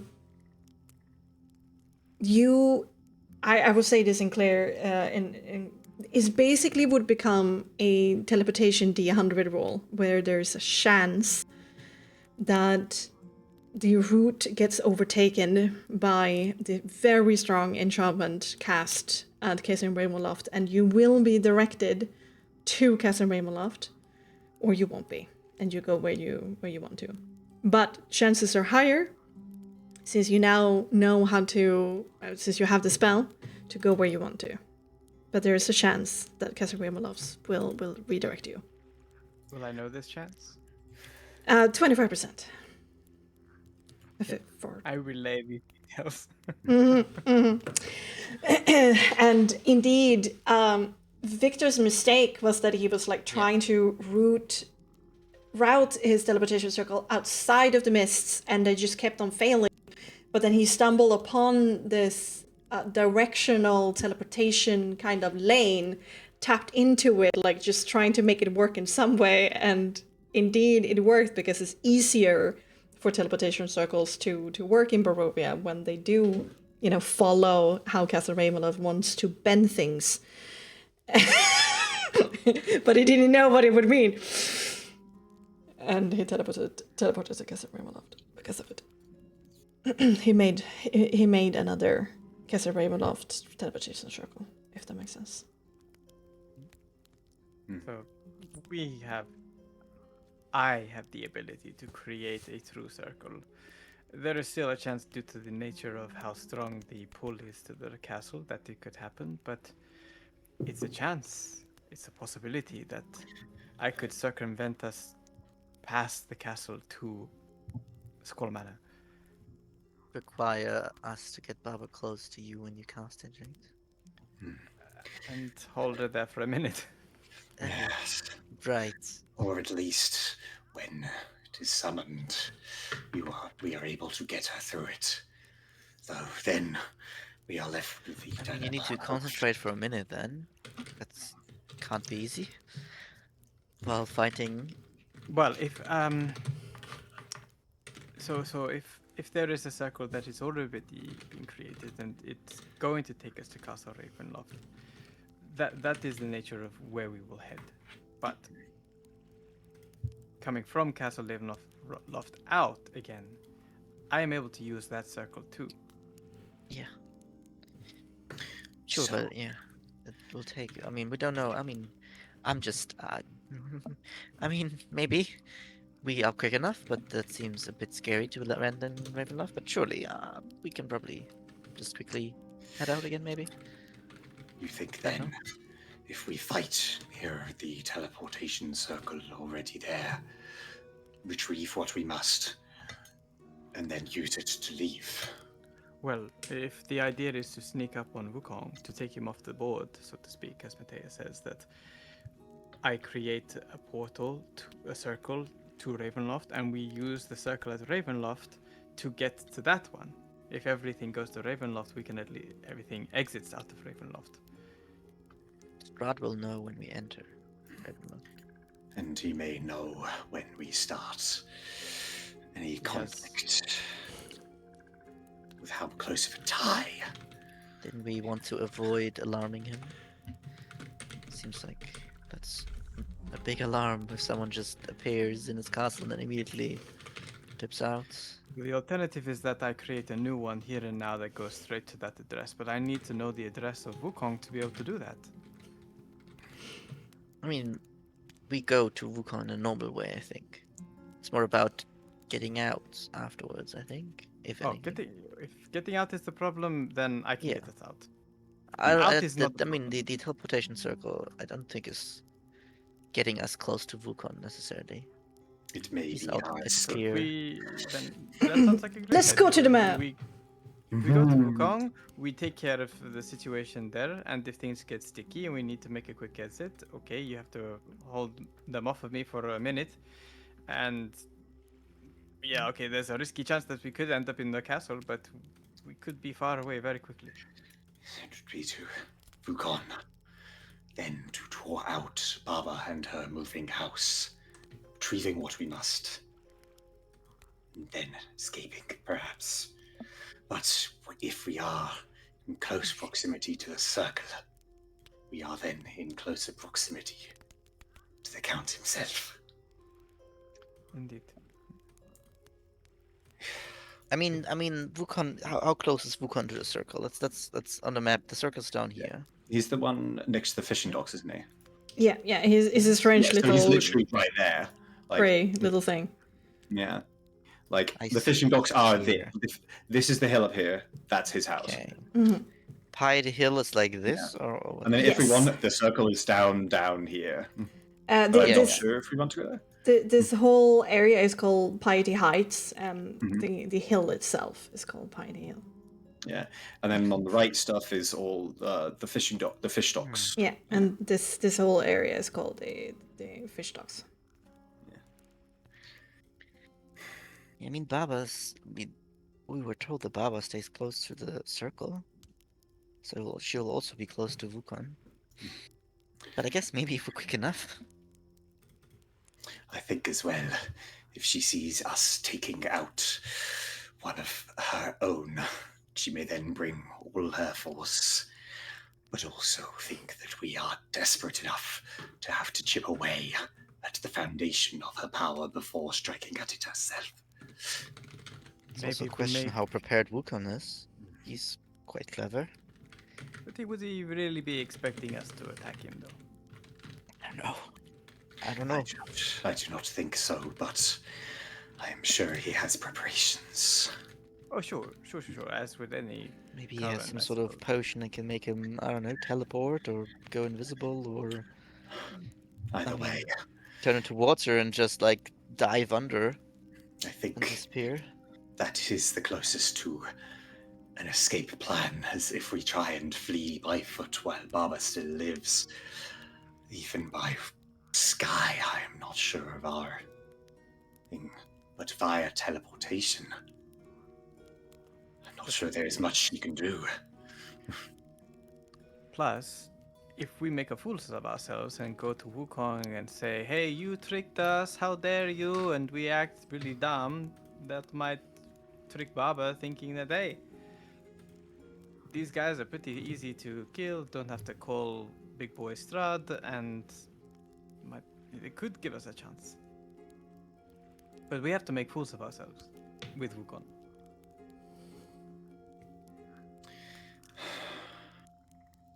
I'm unaware if we may. I think the thing with this underestimation is that she is aware that we have killed another hag. One less powerful than her, sure, but she would be aware of the power of her. Maybe she wants that. I don't know. I'm not the strategist here. I just read books, okay? So, just if you feel like these ideas are not practical. I understand, and I honestly they're all dangerous.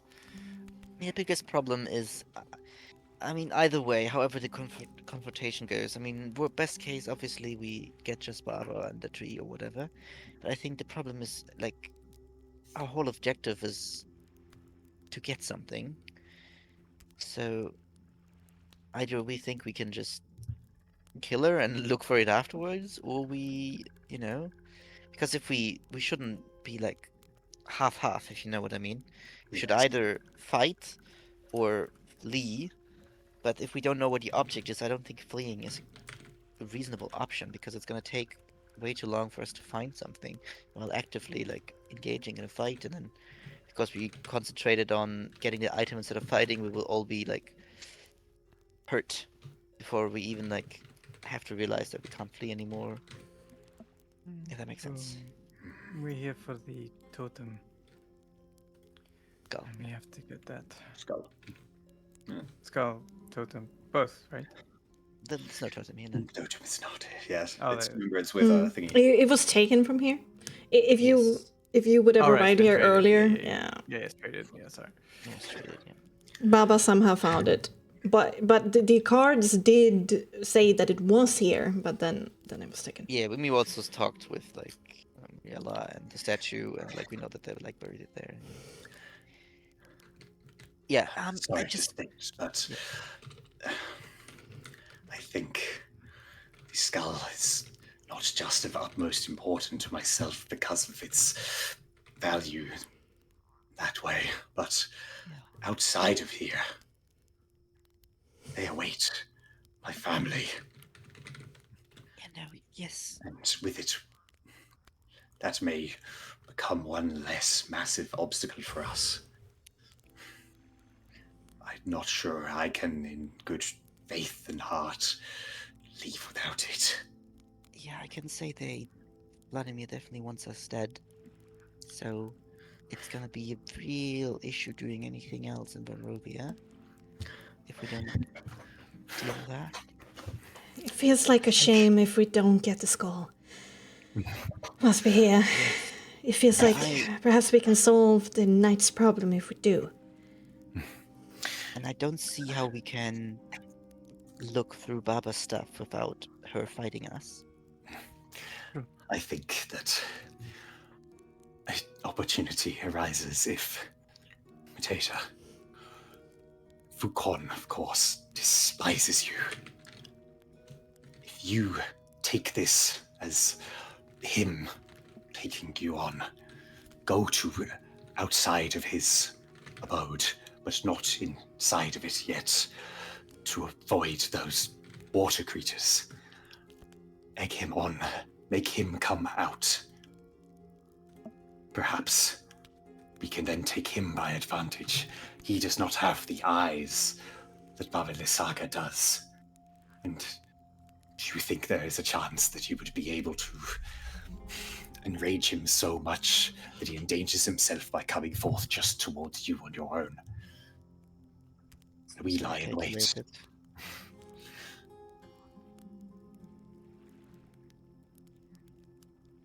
I think if we want to take out Wukong, we should try to sneak up on him and kill him instead of trying to lure him out, because he's a very calculated man and Baba is going to be close by. I am fearful if he becomes a problem, then you might exhaust yourself on him and then get surprised by Baba. Wukong is my elder. I am powerful, but he has an edge on me.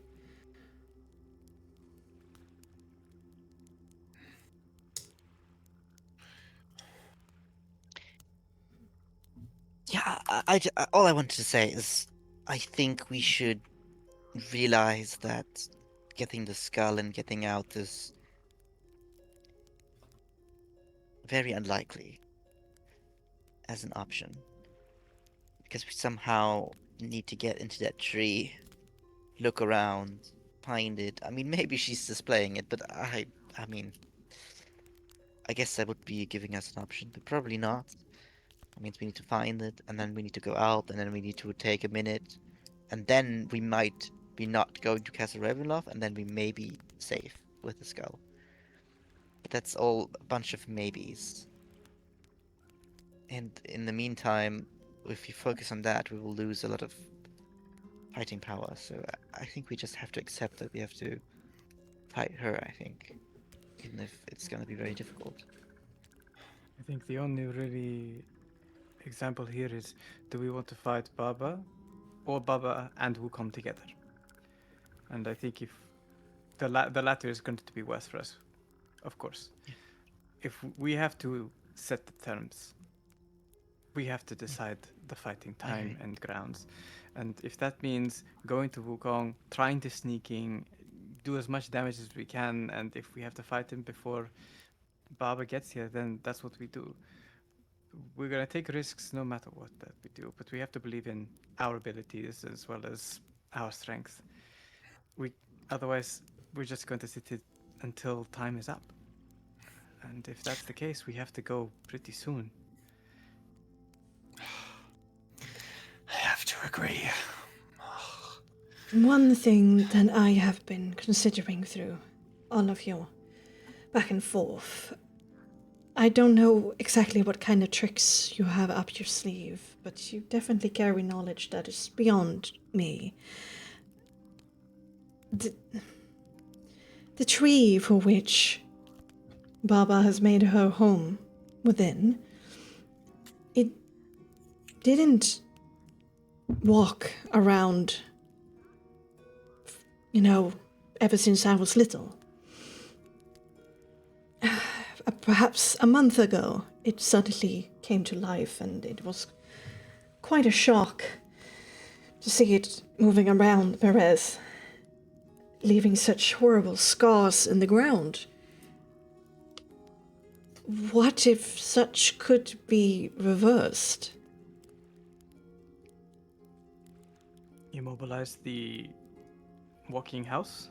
I mean, from what I think, it might be the nourishing orb that might make the tree be able to walk. I mean, 1 month ago was when she got the nice item from the present from her son, right?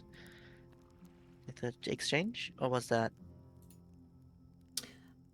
different time? No, you're right, Illyria.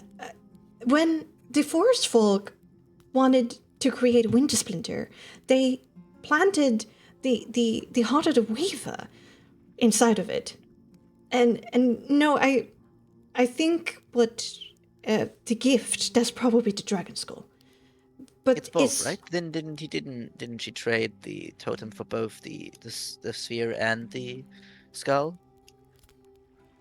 No, I think the gems were taken from the Martikovs by the Night Apostles. Okay. Then yes. Okay. Well, We have to remove the gem too. is that how you felt the last that you spoke of? Removed the gem? Well, matter of speaking, yes, we exorcised it from the carcass through a matter of blunt force trauma, but yes, we removed it and then it stopped moving around. And the worms in the village of Barovia, but because when you removed it from the earth, it stopped.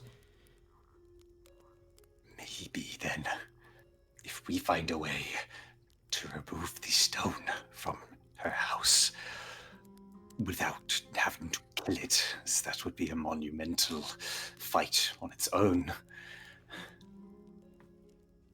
Sure.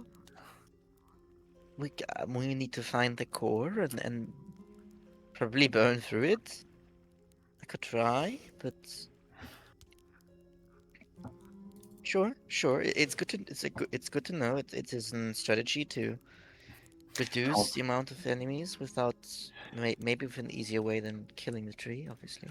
How hard was it to reach last time? Well, I mean, it was... Yeah. I don't think we knew last time that, yeah. Yes. Yeah. We just did the normal way of defeating enemies. But if No it, special way. where it was, in it, even when it was dead, we would have to assume that it was the same sort of place when it was alive, and therefore we'd be able to discern where it is. Not sure how you hard it need may to be put get it in to. the same place.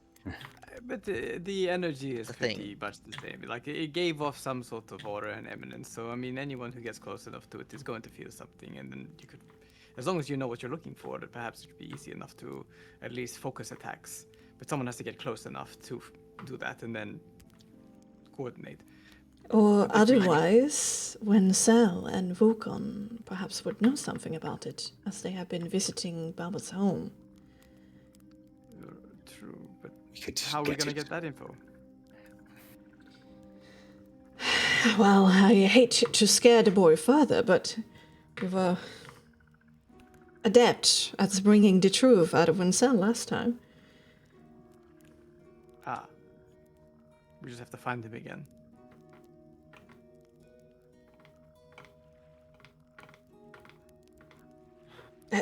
I'm putting cards on the table for you. Either Nzel or Vugon.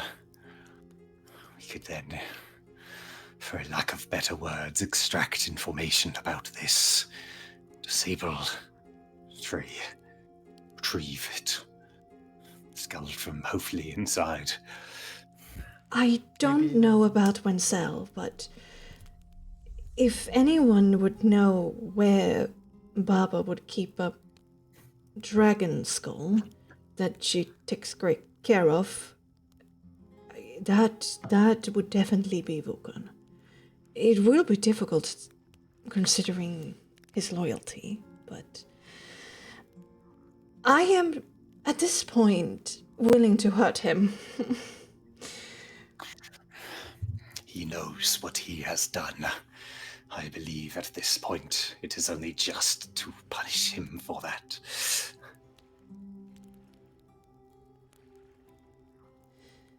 Yes. Then perhaps it may be to go to him first. Get him enough that he can get this information out of him.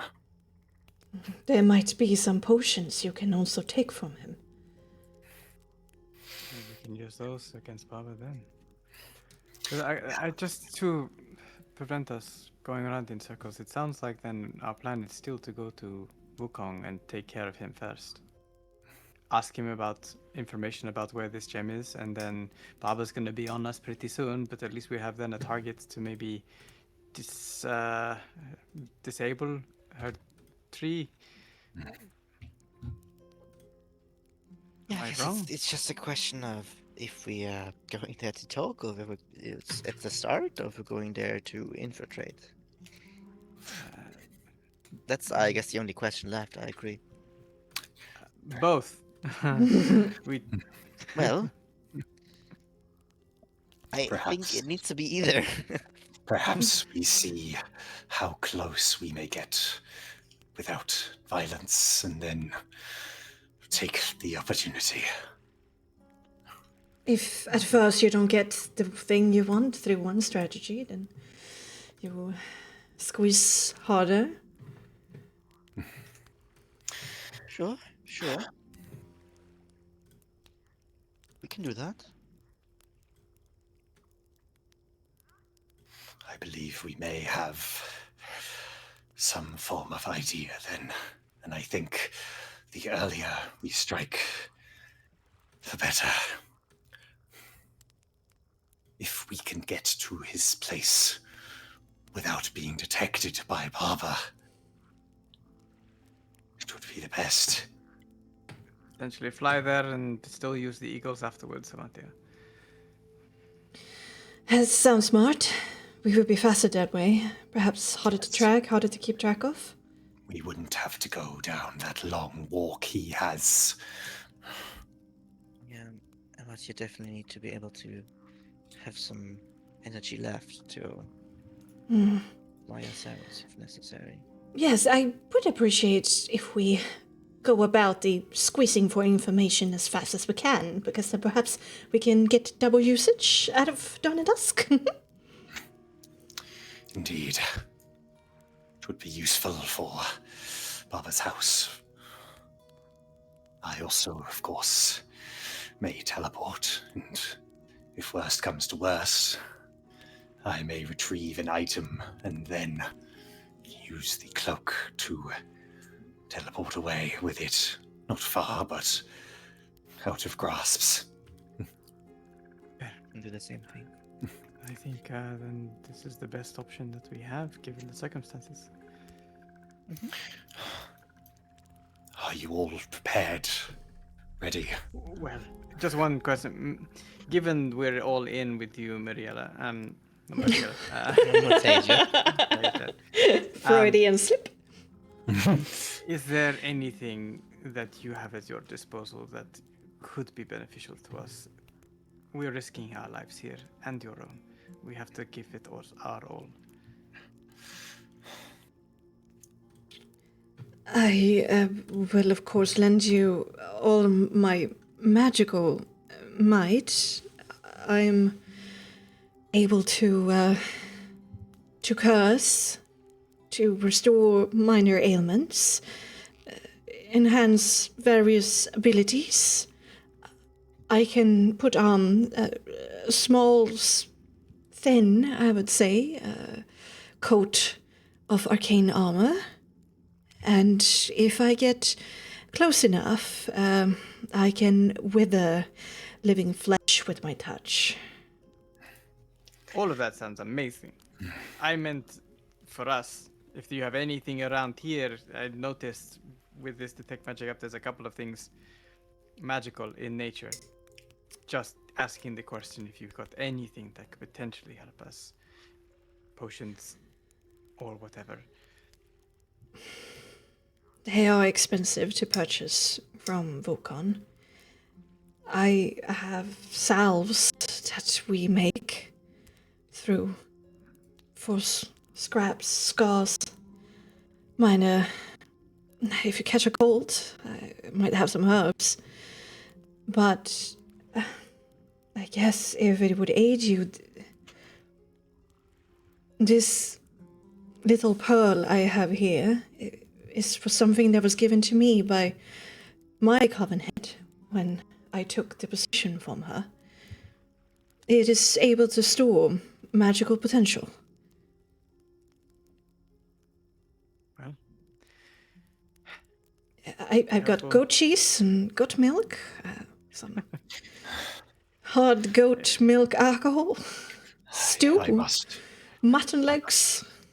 I must say, as I am beginning to feel guilt on it, when we do this, I do not think Bava is going to spare your coven members. I do not think they will be safe. Well, Stay. I think I'm going to be honest, I don't think there's that much of a chance that we get away with it, the skull, without killing Baba. So that might solve that issue, in a way. Yes. That is true. But yeah, I mean, if we end up running away with the skull, that would... I'm not sure. I mean, they haven't done anything, and they seem loyal to Vulcan to some extent. I mean, their stuff will get taken, they will suffer, but maybe if they plead, they won't have any deaths come upon them. Dana is indebted to me. And we talked a long while. And I made it clear to her that if she was capable of doing this for me, then she is capable of risking her life for me as well. If I go down, she will go down with me. At least she owes me that. Mary, I will send away. And hopefully she will be seen as unimportant enough to perhaps be spared. That is a noble gesture. Either way, I think we're burning daylight. I think what Vulcan is able to tell us might change our plans. No plan survives the contact with the enemy, after all, I've heard. And I have seen. I am aching to knock some sense into that old man, so take my pearl and let's go.